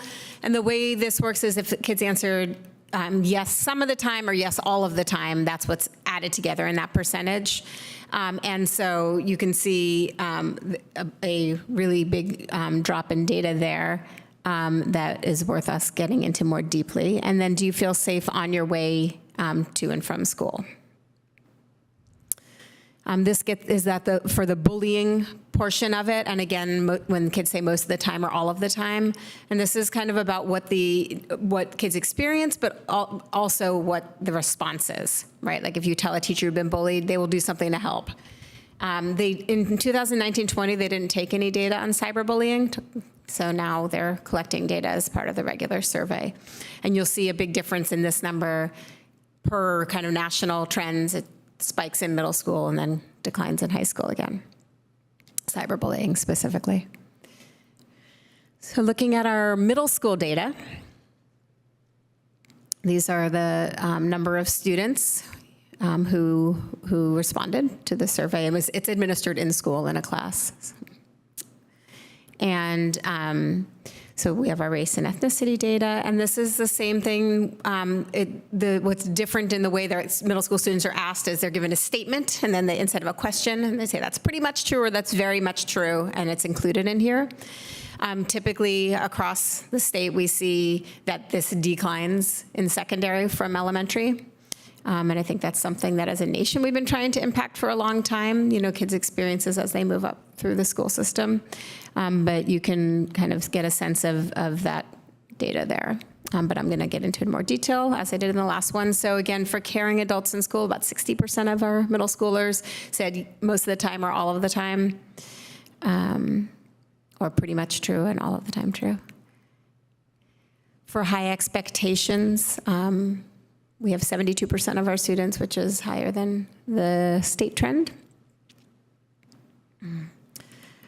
These are the types of questions they ask about meaningful participation for middle schoolers. Fairly low percentage, I think, both in elementary, middle, and high for this. So I think that's an interesting one to talk about. How do we help kids? And I think as we move through, teachers feel like we've got curriculum that needs to be covered and standards that need to be covered, and we're moving through things. So how, in the midst of that, do we kind of help to make sure that kids feel like they have agency? And then connectedness, and it says, I feel close to people at or from the school. It's not even asking about adults versus students, but I feel like I'm a part of it. Teachers treat students fairly. I feel safe here. And again, we have safety coming up again later. Academic motivation. When we look at perceived safety, so this is I broke it down in more detail. So students who feel very safe at school, they say they're safe, neither safe or unsafe. And those, there wasn't that much of a change. There was a slight change between 1920 and 21-22, but I'm always concerned about that 8% at the bottom, who feel unsafe or very unsafe. Who are those students? Again, looking at it, gender, race, ethnicity, how do we impact that? We want that number to be 0. So. And then when we look at bullying or anti-bullying school climate, again, this is very, I don't want to say age appropriate because it's not okay. It's mirrors the trends that we see in our country around bullying and when they spike, and why, when we look at like the concentration of school climate programs at middle school, it's why it's so essential, because what we're trying to do is to shift what can be a really not okay norm of how kids treat each other, and a time when they're trying to figure out who they are and how, how that fits in, and power differentials. And so the work that we do to try to push back on this piece is super essential. And then cyberbullying, again, the data wasn't taken earlier, but I'm really interested to see how we can impact this trend. And this really needs to be a concerted effort with our parents and guardians and families, since a lot of it happens when they're not at school, but we manage the fallout of it in school. And then when we look at our high school, and again, high school was 9th and 11th grade for most of this data. For tonight's purposes, just to keep it a manageable amount, I put the data together, but for the race ethnicity. So this is an average of the 9th and 11th grade. And so again, it has caring adults, high expectations, meaningful participation, school connectedness, and academic motivation. And again, kind of the percentages shift and change, but the arc of meaningful participation being low is, across the board with elementary, middle, and high. Okay, so caring adults, and I think, in elementary, when you have a student who has one teacher all day long, it's a really different experience than like, I'm with this teacher and then I go to the next class and I go to the next class. And so what are the ways that we try to build in, and I'll say, 7th through 12th grade, to make sure that kids feel connected to know this adults, and that, the adults who have so much to teach and have a short amount of time, that there's opportunities for them to connect with their students. And I know our teachers work really hard at that. I'm just noting that the structure makes it a different experience. Questions, adults who have high expectations of you. And again, that tends to be pretty high in our district. Meaningful participation at school, same data. School connectedness, feeling close, feeling a part of, feeling safe at my school, so 57%. Oop, I didn't mean to go past that. Academic motivation. And again, I think a lot of the academic motivation here gets at perseverance, which I think is a combination of having high expectations and having adults that believe in you. Both things have to be in place. And again, when we look at perceived safety, we, again, while the trend between the 2 years is not hugely different, that 8% at the bottom, again, is of concern, of serious concern, because those are some of our students who are feeling that way. And in terms of bullying, this tends to, again, spike in middle school, but when you look at the cyberbullying, it goes down again in high school. And again, those mirror our national trends, which is, I think, again, that social media piece and how we support our students and partner with our families on that part of it. And so that is the overview. A snapshot, there's so much important data here. And again, I think that for you to be aware that when we're working in our school sites about it, we're really delving in and pulling out particular pieces, curating what to share with staff to make it manageable, looking at it from a gender perspective, looking at a race ethnicity perspective, and really targeting what are we trying to shift and impact between this year and next year, and and what are our responsibility points along those lines. So I'm going to pause there and give room for questions. Any questions on the board? All right, Trustee Hopwood. Thank you so much for that presentation. That was really interesting. So one thing I had, one question was, how much do you think, sort of speculating, the pandemic is responsible for any declining data?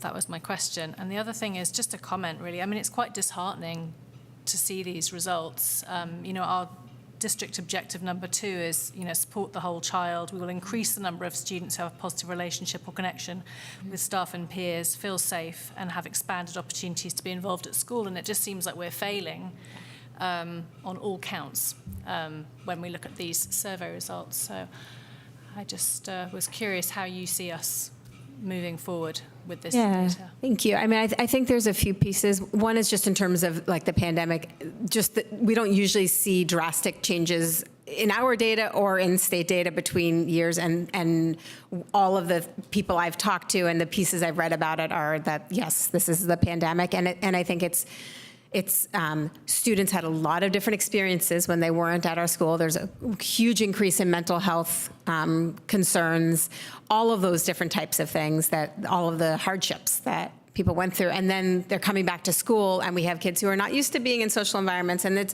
dysregulated. And I just can say anecdotally, talking to administrators and teachers across our district, the difference between last year and this year is huge. That like there's a feeling of like, okay, kids are getting this again. They're figuring out how to be in class again, and and being in school. And in addition, I know that our schools have done a lot of different kind of targeted pieces in order to connect kids to school, putting different pieces in place that weren't there before. Having more friendship groups, having, we, like in summer school, we added a social emotional component, all of those pieces to try to say, like, we know that kids are struggling with this, having come through the pandemic. Before the data told us this, we knew this. And so what are we doing to respond? And I think this year, people are seeing a lot more connectedness and settling, and we're doing a lot more.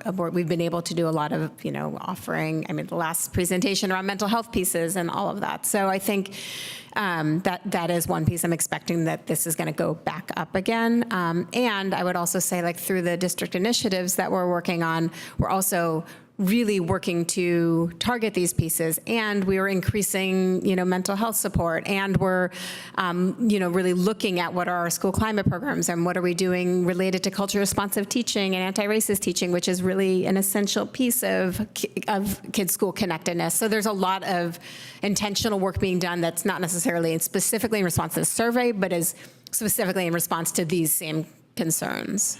So. Mm-hmm. Vice President Boyd. Thank you, Executive Director Brill. Just two questions I had.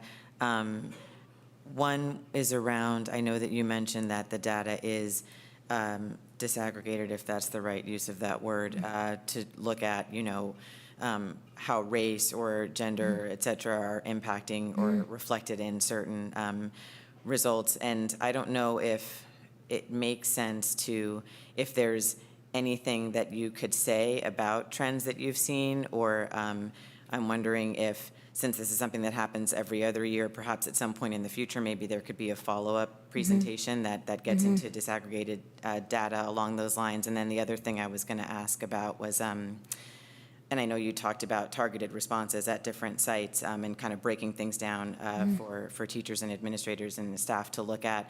I'm wondering if there are more open-ended opportunities for students to say, to give some sort of a view from their perspective as to what might make them feel more connected or that sort of thing. And so maybe if there is that already happening, maybe that could be something that's bundled for a future presentation maybe. Great, thank you. Yeah, I think just a few quick little responses to this. One is just that after, we've done some more of this work as with our site leaders, and I know they're already doing a lot of work at this as a school. I can share out some of the pieces on a Friday board report, especially about kind of the disaggregated part.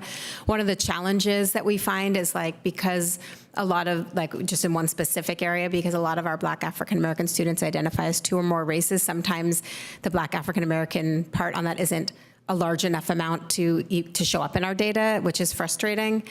And still, obviously, we're still looking at data and trying to disaggregate it in that way. So I can share that in that part. And then there was one other piece I was going to. Oh, well, the second question was if there's any opportunity for students to respond. Yes, thank you. Yeah, and then one small piece with this is that as part of our wellness committee this year, we're doing student focus groups at a few of the schools related to mental health and school connectedness. And so that will be a small sample, but an anecdotal way to try to pull some information from kids about what they're thinking and feeling. I've also been looking at some different inventories that we can do on our own related to school connectedness and social emotional learnings. We never want to overtax and over-survey kids, and at the same time, getting this every other year and getting it way after kids take it, it's one of those pieces where it'd be great to have something that we can use internally. So. Trustee Khan. Trustee Boyd continues to steal my questions, but just relating to that was just for me specifically around bullying. I'm just very curious about what type of bullying students are facing, whether it's race-based, whether, gender-based, whatever the case might be, and just kind of, it's hard to come up with solutions and support for students if we don't know the exact type. So if it's possible to kind of tweak things up and allow for open responses, I think that would be extremely helpful. And the other one's just kind of a wondering, and I don't expect you to have an answer to this one, but I'm curious about data points when we're looking at, because I know this is every other year, but when students transition from one grade level to another, how does that show up in the data when we're trying to figure out what the climate looks like at a specific site? So it just I don't know, it raises questions for me, and I don't expect to have an answer, but it's curious. I'm wondering how we can figure out what that might look like as folks transition to new sites. Thank you. Appreciate that.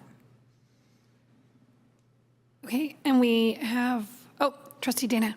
Well, I also just really quickly wanted to add about the bullying. I noticed that it went from not applicable to cases of cyberbullying.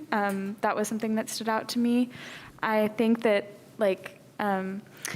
what Trustee Hopwood was saying earlier about the pandemic, I mean, I know that I can probably attest to that being the case because a lot of student communication was online at that time. And a lot of students have sort of retained this method of, so that normally would have happened in person, but now it's happening online. And I haven't seen anything that we've done as a district to sort of combat that. So I'd be really interested in thinking about some initiatives in that realm. Thank you. And I would just add, 1920, they didn't take data on that. And I'm sure you're right that during the pandemic, with kids at home on their devices, that was a huge piece. I would say talking to our school counselors, especially at the middle school, that's a huge portion of what they're managing with students is fallout from cyberbullying. So thank you. Okay, we have one public comment. We're going to stick to our 1 minute on this one. Go ahead, Jeremiah. Oh, thank you. Yeah, so I'm kind of on the same topic here about the bullying and just mental health awareness. I was just hoping that you guys could take extra focus on LGBTQ+. I saw something on the news about a student that had a mental health breakdown, I guess a transgender individual somewhere across the country. So I was just hoping that we could take special interest in our LGBTQT+, and just make sure everybody's okay. Ask they or them about bullying, and just kind of give them some special attention. They may be suffering from just the news, may be shocking to them. So I just want to make sure everybody's okay. Thank you. Thank you so much for that. All right, we are now moving on. Thank you so much. Thank you all. Carol, really appreciate that.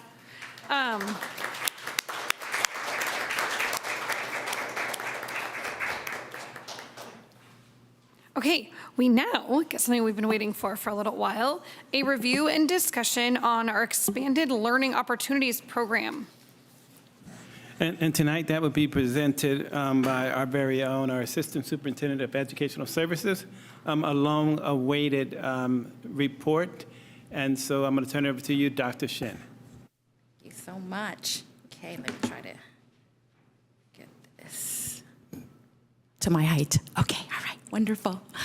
Right, good evening, Board Trustees, Superintendent Wells, CBO Kim, District Leadership Team, Albany educators, and Albany community. Thank you so much for this opportunity to share information about the Expanded Learning Opportunities Program. Next slide, please. The objectives of tonight's presentation are to share most up-to-date information about the Expanded Learning Opportunities Program, as well as share the district's recommendation for a partnership plan, and then engage in a discussion about an implementation plan that best meets the needs of our students. Next slide, please. The Expanded Learning Opportunities Program is a state initiative. It has been legislated by Education Code and amended by Assembly Bills 181 and 185. This legislation provides funding for before school, after school, summer, and intercession programs for TK through 6th grade students who are identified as English learner, socioeconomically disadvantaged, unhoused, and foster youth.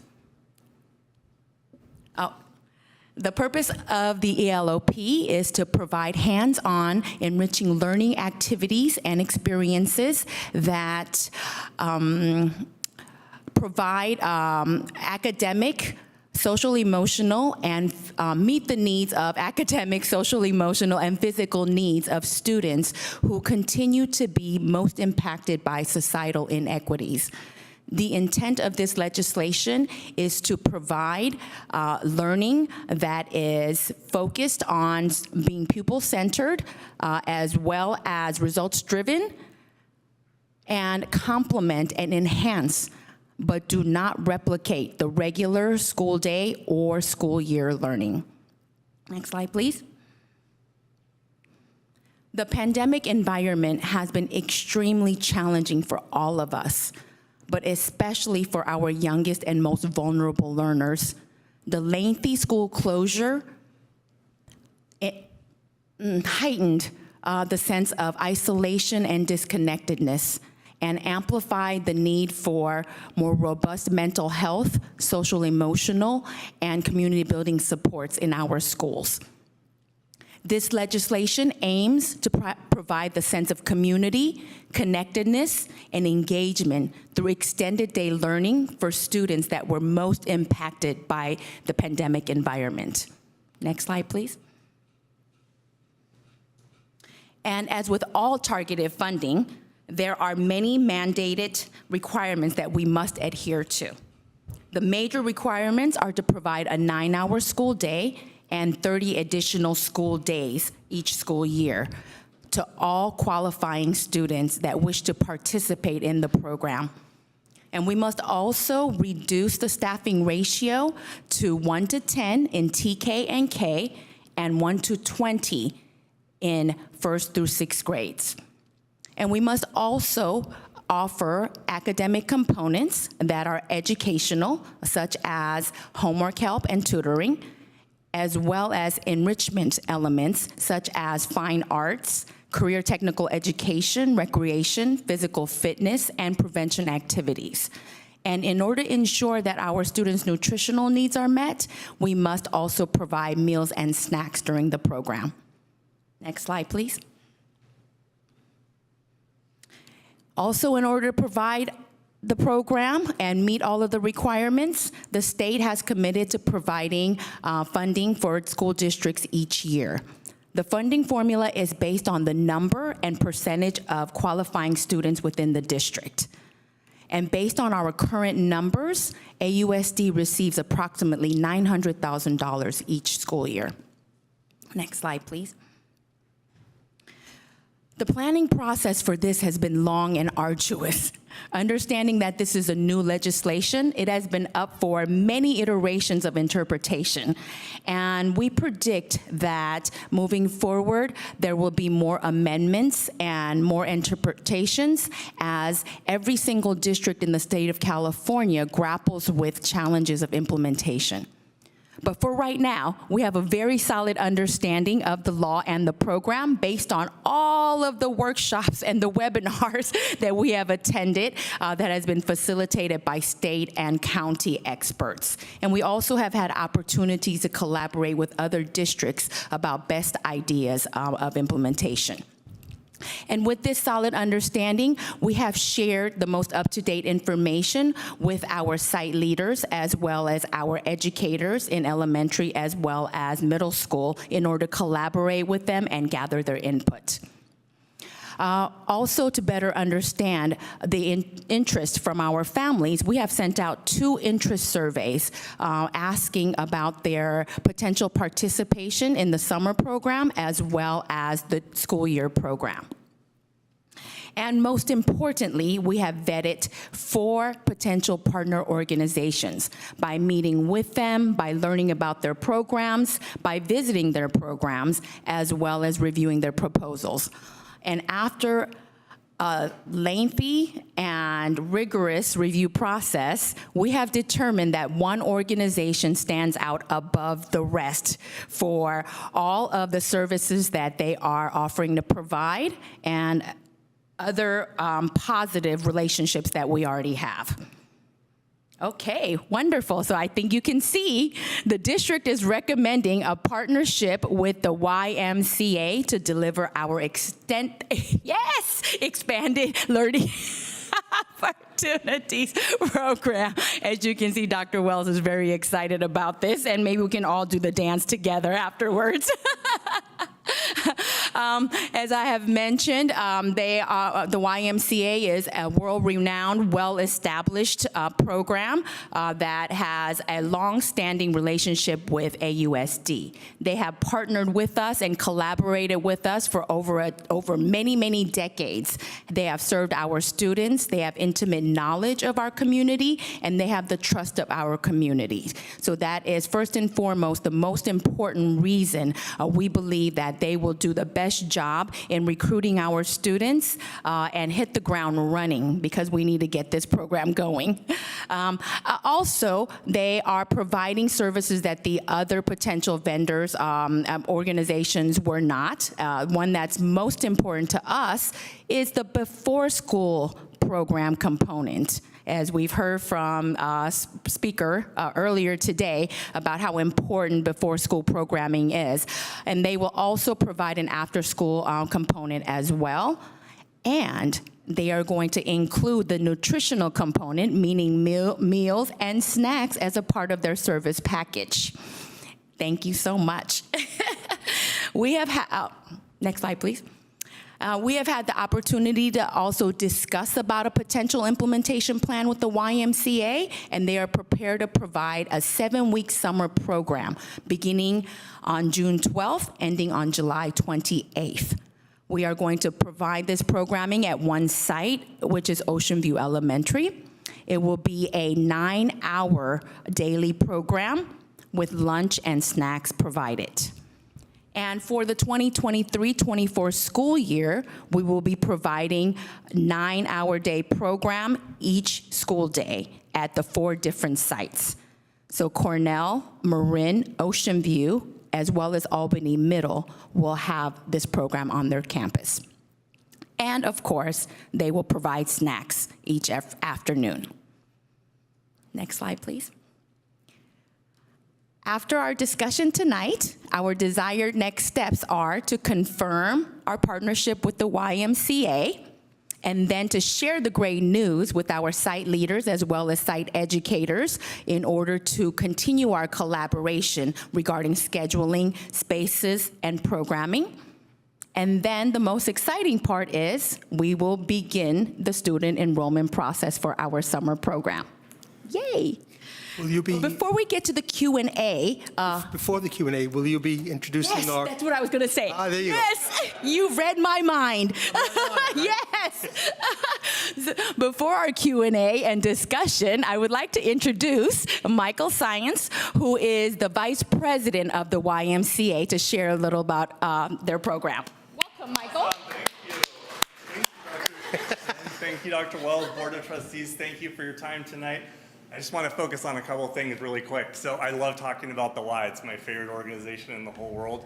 And we're really excited to be able to have the opportunity to partner with Albany Unified School District. So as Dr. Shin mentioned, we have a long storied history with the Albany Unified School District, both from a branch perspective. We have our executive director here with us tonight, Mary D'Elia, and as well as our before and after school enrichment programming. As the YMCA, we focus on 3 areas: early childhood impact, healthy living, and youth development. So we really feel like this ELOP programming fits perfectly within our youth development framework and will meld perfectly with our before and after school program. We are going to focus on 4 things: academic and homework support, healthy eating, physical activity, social emotional learning, and enrichment activities, which will help complement all of these things. So again, we are really committed to providing the best program we possibly can, to hiring well-trained, highly qualified teachers to be in these programs to give your students the best experience that they can possibly have. So with that, I'll pass it back to you, and if you guys have any questions, I'm happy to answer those. Thank you so much. Yeah. Board, it is now time to ask questions if you have any. This is our review and discussion on this item. All right, Trustee Hopwood. Thank you so much, Dr. Shin. That was great, and thank you as well for the added input. I just had one question. So, Dr. Shin, you mentioned the funding formula and the allocation of funds. So how many students do you expect the entire program to serve per year? So currently, our target is about 200 students. Based on our interest survey, we got about 350 responses. A little over 200 students definitely are affirmative, or families are affirmative that they really would like to be a part of the program. So we are starting with that number as a baseline, but again, we can make the adjustments as it fits our capacity financially and space in other ways. Can we clarify, is that the summer program or is that the school year before and after care program? Right now, we're targeting 200 for both, for the summer as well as the school year. Is there an opportunity in this, sorry to jump in, but segueing off of that, is there an opportunity in this for families who do not meet the ELOP criteria to utilize this program by paying fees or enrolling in another way? Is that? That is a potential for the future. We can make it fee-based, based on income. But again, we want to make sure that we are able to fully provide access and support to the qualifying families and students first. And after we have provided service to all of those families who wish to be part of the program, then we can think about expansion and potentially making it fee-based. One of the things, and I appreciate that question, Madam Chair, one of the things I'm pushing, and I haven't made it public yet, is that it's critically important that we have a number of different components in this program. One is that in a separate entity where we have a fee-based component, that we have both, it come to like a mainstream, because you don't never want a program where it's just the historically disenfranchised kids. You want it to be kids from all walks of life. So tonight, we're just honing in on the ELOP, but I can assure you that we're going to be working with the Y to expand it so that we have kids from all walks of life, including our fee-paid kids, and it won't be looking separate. It would be an inclusion approach. So I really appreciate that question. But tonight, we're just honing in on the ELOP, but we will be expanding. I have more questions, but I'm going to pass it down the line. Trustee Khan. I also have a bajillion questions, but I think one of the first questions is just what's the expected impact of ELOP on current before and after school programs? Will they merge? What's that going to look like? And just take it away. Thank you for that question. And as the district administrator that's been overseeing or really leading ACC, I have really come to love the children in the program and all the staff of the program, so I definitely want to see that program continue to flourish and grow.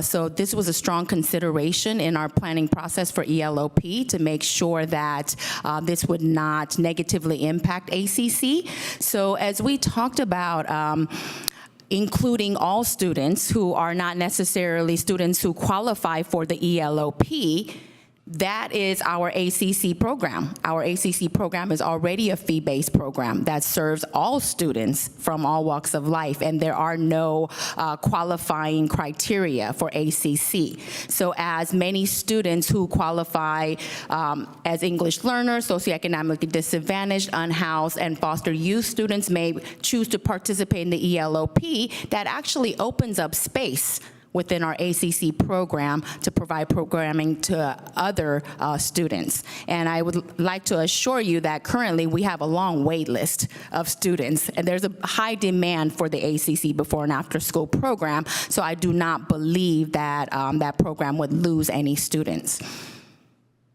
Okay. Another question, I know the state's mandating the 9 hours per day and the 30-day thing. I know you mentioned amendments might be coming.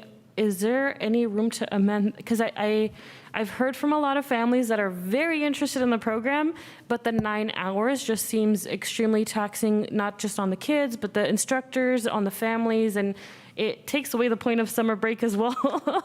So just, is there any insight on that, or?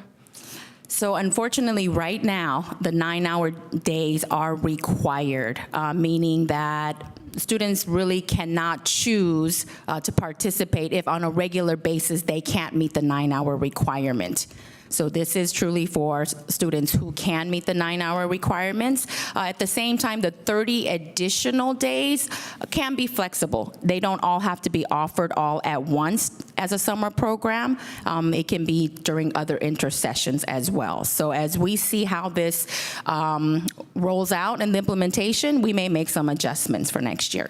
Okay, and Can I pause you for 1 sec? So I'm hoping, since this is our review and discussion part, I'm wondering if we can back up one quick step and just, because the last item I feel like maybe more of us had discussion points on, which was the ACC, YMCA, how the ELOP is funding it. So I just wanted to make sure that anyone else who has thoughts on that part, got a just quick second to pop in on the discussion of that, and then we'll go back to your questions. Does that sound okay?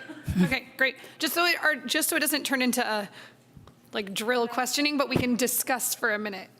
So if anyone else has thoughts on what was just said, Trustee Rosenbaum.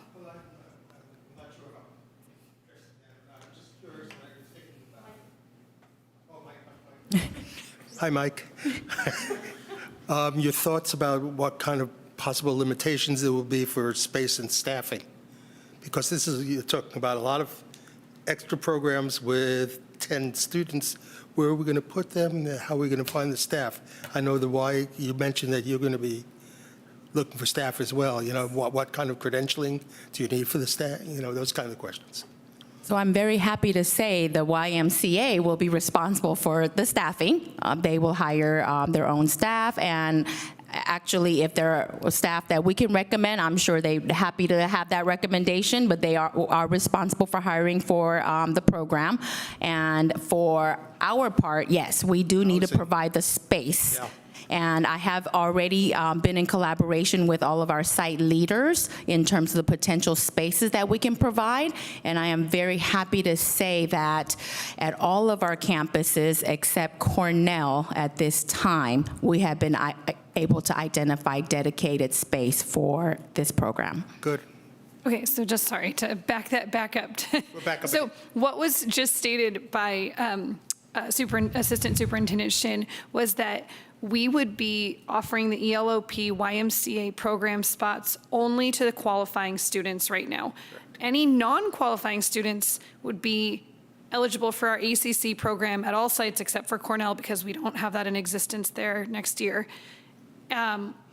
which would essentially in this presentation mode put our most at-risk students into one program, and anyone who can afford the other program is in the other program.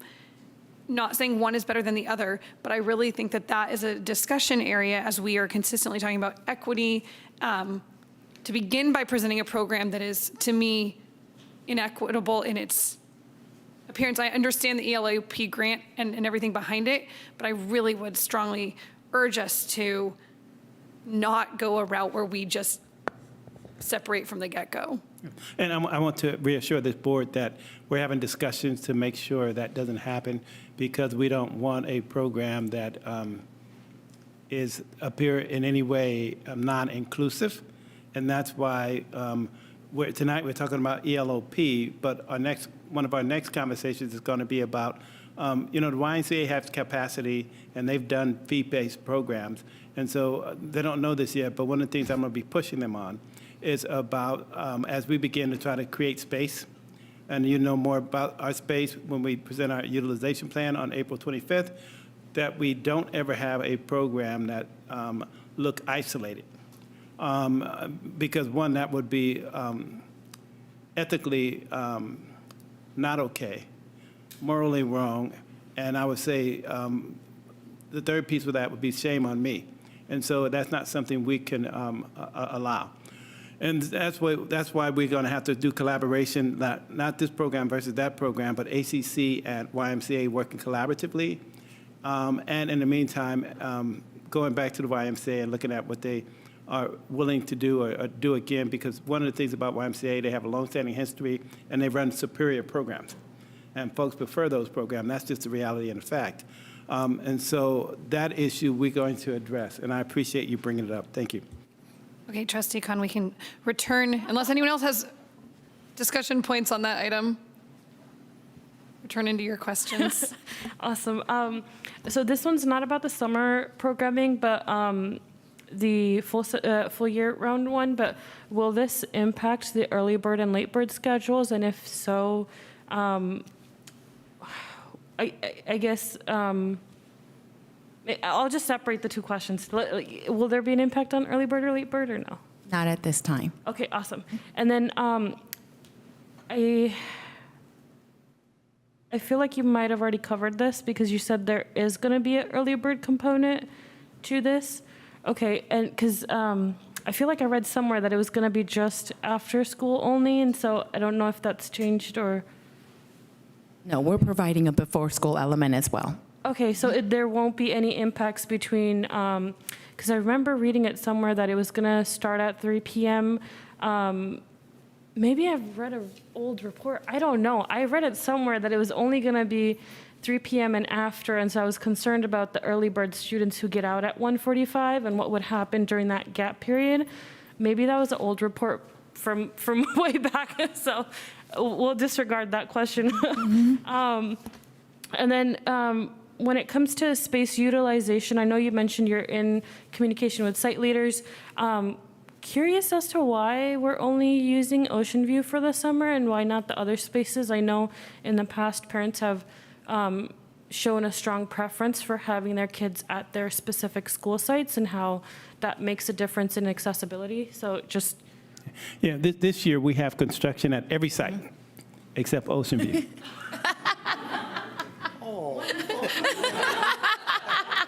I'm sorry, with the exception of Marin, and Marin is busy moving in their new site. And hopefully construction will be done. Is this gonna, so if there's construction on all sites, does that mean regular summer school is also going to be at Ocean View, or? When I say construction, I mean major work. And I'm sorry, can you repeat your question? Yes. Just just summer school offerings that we have, like any regular summer school programmatic offerings, like will that all be housed at Ocean View? Yes, and it would be divided between middle, high school, delineated that way with the full-time principal there providing support. So yes. That's a lot. Anyone else have any? I'm sorry, and for the high school, most of it is not on site. Their work would be more remote and independent. And so you would have very few on site, but they would be delineated in a separate area from our younger learners. Okay, sorry, one last question. You mentioned in the survey we have 200 families that are moving forward, and then there were 350 responses. I'm assuming the 150 were folks that couldn't do the 9-hour, or? No, there were some in between there who show some level of interest. And again, this is just an interest survey. Oftentimes, people may express interest in something but may not actually apply for the program or engage in the program. So once we send out the application, then we'll know better exactly who all wants to sign up, because just like you mentioned, lots of families have reservations about the full 9 hours. So we may not get the robust sign up that we are anticipating. So again, but the YMCA will work with us and make the adjustments that we need. So if we have more students that want to participate, great. They'll hire more staff and we'll serve more students. If we have less, then we'll reduce staffing and it'll save us a little money. Thank you. I have a general question. So I understand that we're reviewing and discussing this evening, and the next steps, as you've explained, is to confirm partnership and the site situation and enrollment for summer. So is this going to be something that we as an action item at some point? Next meeting. Okay, that's fine. So it seems to me that we need to just focus on the ELOP element right now, and then future discussion, perhaps we can talk about the other ACC and YMCA potential involvement. Okay, thank you. That was just for clarification. Thanks. So 9 hours has to be provided for any student. They have to attend for the full 9 hours, or we have to provide a 9-hour program? Both. So students who really cannot do it, there is a opt-out waiver option that was mentioned by the state. At the same time, it's highly discouraged. If you're not able to participate for the full 9 hours each day, then it's discouraged that they participate in the program. So in short, that when you ask the question about is it required, it depends on your perspective, but the short answer would be no. But no comes with some requirements, and parents have to fill out a form. And so, for example, the question I was asked earlier, parents want to attend, but they can only do 6 hours. Can they attend? The short answer is yes, if they fill out the form, the waiver that was just described to you. Okay.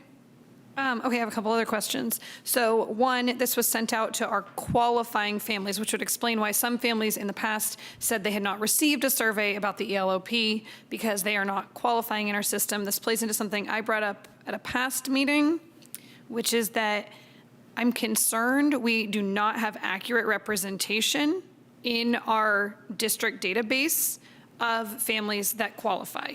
Because Aries did not require us as parents to stop and fill out whether we are low income, English language learners, or any of those elements. So I think that before we put this out to the community, we might want to back up a step and just make sure we have that data for everyone again.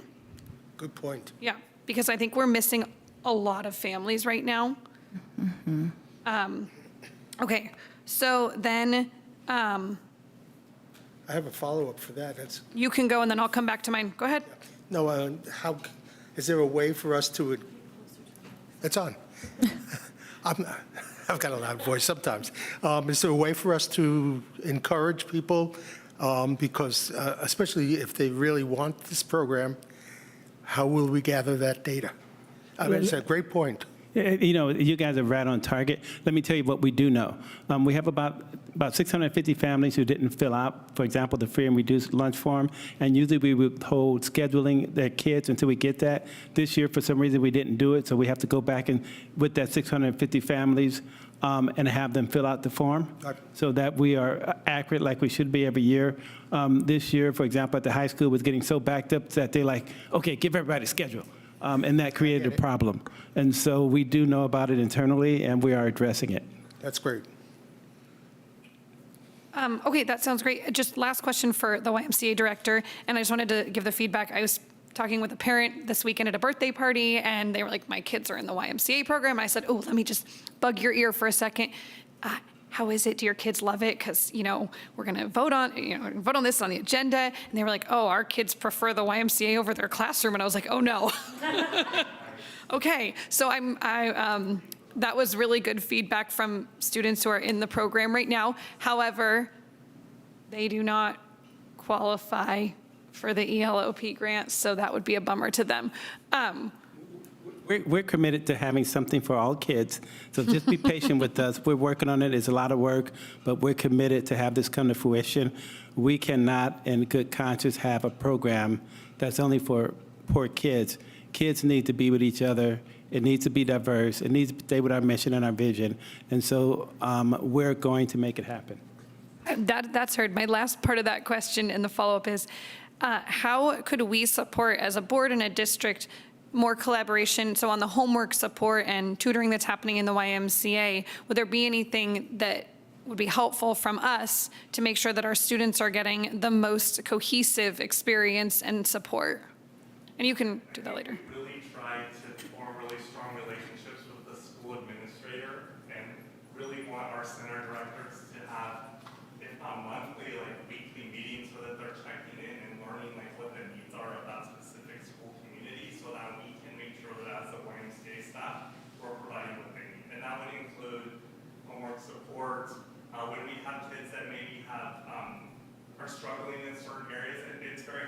us to maybe connect with our teacher and then get some feedback or some hints from the teachers or the parents on things that we can do to help improve their experience. So yes, the opportunity for collaboration is always there, and we will definitely reach out to the administrators. So I would just say if you could, communicate with your administrators and know what they need, that's the best way to support us.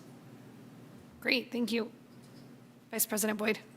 Thank you. Just a quick comment in response or reaction to just some things that have been said. I just wanted to say that I definitely appreciate the importance of making sure that all students and families have the opportunity to participate in wonderful enrichment activities and that students do better and learn better, et cetera, together.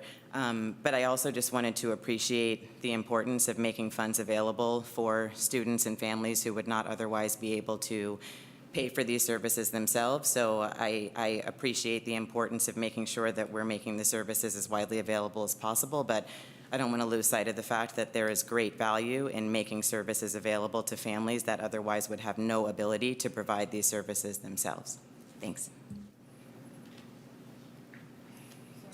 One very last question, and this might be for Dr. Wells and I don't know, but you mentioned that I know you mentioned that the state discourages the less than 9 hours, but then you mentioned there's a waiver, and I'm just wondering, how soon can parents expect to have access to that information? Will that impact how many students are able to take in and everything? Because yes, we have that state side of what the state requires, but then also I'm just wondering how many more parents will actually confirm that they want to do this if they know that this waiver is available, that they can participate, et cetera, so just, yeah.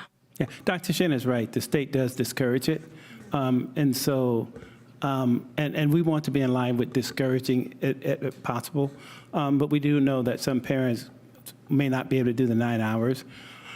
We are going to put some information out there, but we are grappling with, are we encouraging it? If we say, hey, you don't have to come to 9 hours, we're supposed to be encouraging it. So we're grappling with that. And so we're trying to figure it out. And this is evolving. Our relationship with the YMCA, although here's how we see it now, once it's up and running, we may have to make some adjustments. And so some of it's going to be evolving. Would it be possible in this enrollment process to add a question if people decline? Maybe they could just have a couple check boxes, and maybe a reason for declining could be the hours of the program, and then we can have that to give back to the state, that we're losing the ability to support these students who most need it because of the hour requirement. Okay, great. Well, we're not committing to that. We're going to consider it. We're going to try. Yeah, there you go. We'll try. Can we make an attempt? Okay, so with that, we're good up here. Okay, any public comment in person? We have one public comment. We're going to do our 1 minute again. Go ahead, Jeremiah. Yeah, thank you. So my question is, what kind of programs are offered? I know you mentioned before, after school, and also during the summer, but what about programs, for example, right now, spring break? Let's say a student hypothetically lives in a household where there's 2 parents, and both the parents have a 9 to 5 work schedule. What does a student or child do, during spring break or even winter break? Jeremiah, your mic just cut out a little bit, but Dr. Shin did answer that earlier that we're beginning with these programs. Oh, sorry, Jeremiah. Programs available during the winter break and also spring break. It's pretty much something. Jeremiah, Dr. Shin, sorry, your mic cut out and then we gave you the time, but Dr. Shin answered this. We are starting with the summer program in the before and after care, and then we will reassess from there based on feedback and need. So this is our starting place, and then we definitely intend to assess. Yes, if an intercession program, which could be during spring break or winter break, is what is desired and needed, then we can definitely make that adjustment. Wonderful. Okay, thank you, YMCA, all for being here. Okay, we are moving on with our public hearing now to sunshine our negotiation proposal from ATA. This is the time where HR and ATA give their public sunshine. Our Chief Human Resource Officer will facilitate this process.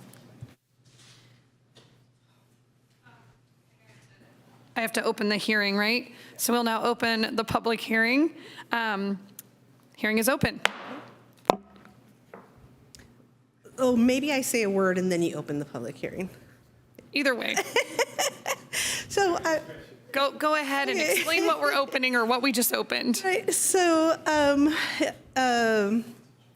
sorry, I lost track of time over there, and I just had to run up here and catch my thoughts here. We are entering into negotiations with the Albany Teachers Association, and at the onset, prior to starting those negotiations, each side needs to make available to the public what we intend to bargain, which articles of the contract we intend to bargain around.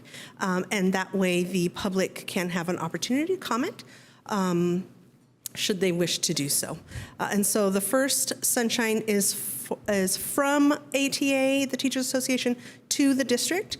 And it's listed in the backup that they have asked to open salary and wages. I believe it's hours of employment, leaves, and the final one is, I'm sorry, I'm trying to do it from memory. I'm sorry? Class size, right, and specialists, thank you. And so that's what they've asked to bargain. Now you can open the hearing. Okay, so now we'll hear from any of the public in our open hearing, and we have no one in person and no hands raised on Zoom. So I will close the public hearing. All right, that's public hearing number 19A, and we will now hear the introduction for public hearing 19B. So all the same stuff. This is what we intend, the articles that we want to open, which are just wages and salaries and health benefits.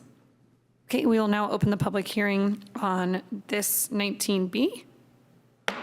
Open. Seeing no public comment, we will close the public hearing. Closed. All right. Thank you so much.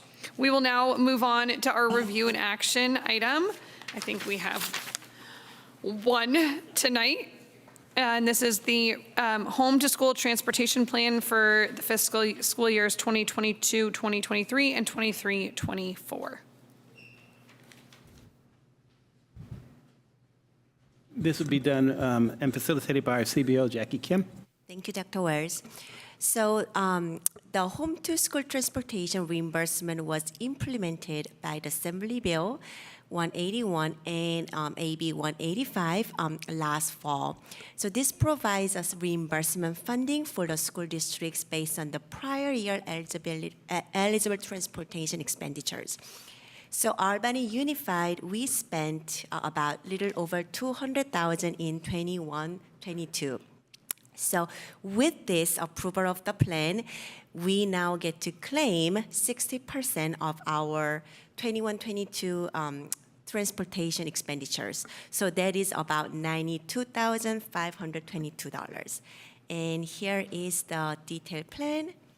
So when you see the money here, you will see that we spent a little over $200,000 and we get $92,000. And here are the plans that we are bringing to the board. So one thing we have here is that we are going to offer AC transit bus passes, not only to our students, but to our guardian as well. So now you will see with this, in this future years, you will see more of the supplies, right, going up for expenditures. So that's the, I guess, big change there. So we're offering it to students who need it and their guardians. Yes, because the TK to 6th grade student, we don't feel comfortable that they are going to take the bus on their own. Any other questions on this one or a motion to approve? Sorry, for clarification, is it for any student who qualifies, or is it specific? Because I thought it was for students that, there was like a specific, on 1 and I think 3 specify. Yes. Okay. So those students, yes. Mhm. Sorry, I forgot to mention that part. Okay, we have one public comment on this item. We'll do our 1-minute timer. Yeah, Jeremiah here. So I'm reading, I read this earlier today. I was kind of curious about the AC Transit. I was hoping it could be more vague almost, to where it would just be maybe a Clipper card, and the student or guardian could possibly take BART or whatever's more convenient. I know riding AC Transit, it could take, over an hour to get from, let's say Richmond to Albany. You might have to transfer buses and sit around and wait in the rain.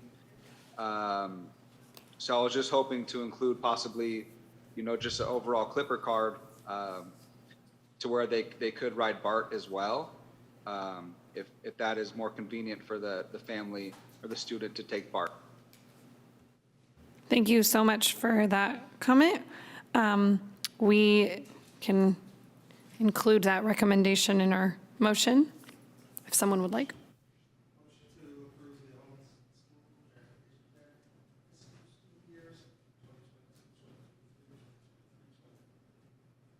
Did you want to add that with the AC Transit and/or Clipper card? Do we need to do that? So the BART will be a little tricky because let's say if the students are for Ocean View, I am not sure if it is possible for them to walk from the BART. So we gotta assess if that is maybe a middle school student, then maybe a possibility. So that's something that we do have to look into it. So I'm moving it as presented. Second. Okay, all in favor? Aye. All opposed? Passes unanimously. Okay, we now get to do our superintendent and board member reports. Thank you, Madam Chair, President Davison. I just want to share with the board and the community that we have some wonderful challenges, which hence are really opportunities for us. One of which is we currently working on having our district office back in Albany, and that's a good thing. In the process of doing that, we play with a number of different scenarios, and what we're starting to hear is something that somewhat started to concern me with some misinformation, and so we want to not go point by point with fact checking, but we do want to, for example, be real clear to our community and our staff that we will not be impacting with our current scenario any teacher who would be on carts because of the move. That kind of misinformation that is starting to happen on a regular basis is deeply troubling. That aside, it tells me that we need to work a little harder and closer with our partners so that we can understand that this is not about making everybody happy, but what's doing best for our kids and our community and our staff. And I got to tell you, I got a staff who is committed to doing what's best for kids first and foremost. And secondly, working hard with staff in a collaborative effort. I think our work speaks for itself when it comes to negotiations. We have healthy negotiations because we build good, healthy relationships. And it's okay to disagree. I think that's healthy tension. But I think we need to come together and put our heads together in terms of what is the best move for district office back in Albany and the current about $250,000 we're paying to live in Berkeley when we have space here. We have to be financially responsible, and we want to meet the needs of everyone. And so moving is one of the most stressful things in a person's life, so we understand some of the pushback, but I'm going to encourage us to take a deep breath, pause, and work together as a team and hold off on the misinformation because it becomes confusing. And I don't like making corrections step by step because it feels unhealthy. But when I was a little moved when I heard about the move and put teachers out on carts, and that is not the case. And I'm not going to go from point to point, but it tells me I need to spend more time with our partners and maybe doing more and more collaboration. This moving stuff is not something they taught us in school, but we have a wonderful team and we have a wonderful relationship with our partners. And because we don't always agree, I think it makes better, healthy relationship. So I just want to put that on the table because I think in the spirit of transparency, you don't be transparent sometimes, you be transparent all the time. Secondly, something much more pleasant, and I think we all need it because we all work terribly hard. I get a chance to go to all the teachers' classrooms and be among classified staff, and folks in this district has a culture of working hard and doing what's best for kids, and that makes me proud to be a member of Albany Unified School District. But we also need to take breaks, and we have a break coming, and it's called spring break. And I want to encourage all of you, my staff, students, to pause and let things go and just kind of decompress and get recharged. Enjoy that 9 days so that when we come back, we have about 7 weeks worth of school left, but who's counting? But we want to end strong on those 7 weeks for our kids' sakes, for our staff. And so I want to encourage you to do that because we have much work to do, one project of which I just mentioned, the relocation. That's going to be tough, while we're also trying to make sure kids meet their standards and that we close the gap and eliminate some of those gaps. And as we roll out early literacy, we have so many different projects. And I'm excited that we can do all that and it will come to fruition before the end of the school year. Madam Chair, President Davison, that concludes my superintendent report. All right, Vice President Boyd. Thank you. Just one thing, we didn't have a Student Achievement Committee meeting in the interim since the last board meeting, as we usually would have, because we're focusing on the listening campaigns. And so I just wanted to take a minute to give a plug for anyone listening, or, whether you yourself hopefully will want to participate, but also to share the idea with others in the district. We're really very, very much hoping to hear from families of students who are, maybe finding it challenging in the district or in particular classes in the district to understand in their schools, to understand what it is that we can be doing better, differently, who it is that we're not serving, how things are not providing what you need, so that we can do a better job. And trying to figure that out in a vacuum and sort of wondering, should tutoring be at this hour or this hour? Is this the problem? Is that the problem? Is really difficult to do, and it's inefficient, and we can kind of waste time moving in directions that aren't going to serve the community. So we're really hoping to have as much participation as possible from all families in the district, but especially if you would like something to be different in the way that your student services are being offered to them, we would love to have you participate. Thank you. Trustee Hopwood. Thank you. I do not have any report really, but I just wanted to acknowledge that this time of year, as a senior in the high school, it is a stressful time. I am so glad that my twins are now in college and I'm not having to go through that whole process of notification. So I hope that Student Board Member Dana and all of the 12th graders waiting to hear right now, who are still hearing, can really enjoy their break next week and just kind of reset, because it's unless you've been there, done that, it's really hard to sort of imagine how stressful this time is. So Thank you so much. You being and despite everything that's going on this week. Anyway. Yeah. Thank you. Trustee Khan. Now I can officially say Ramadan Mubarak to all of our AUSD families that are celebrating.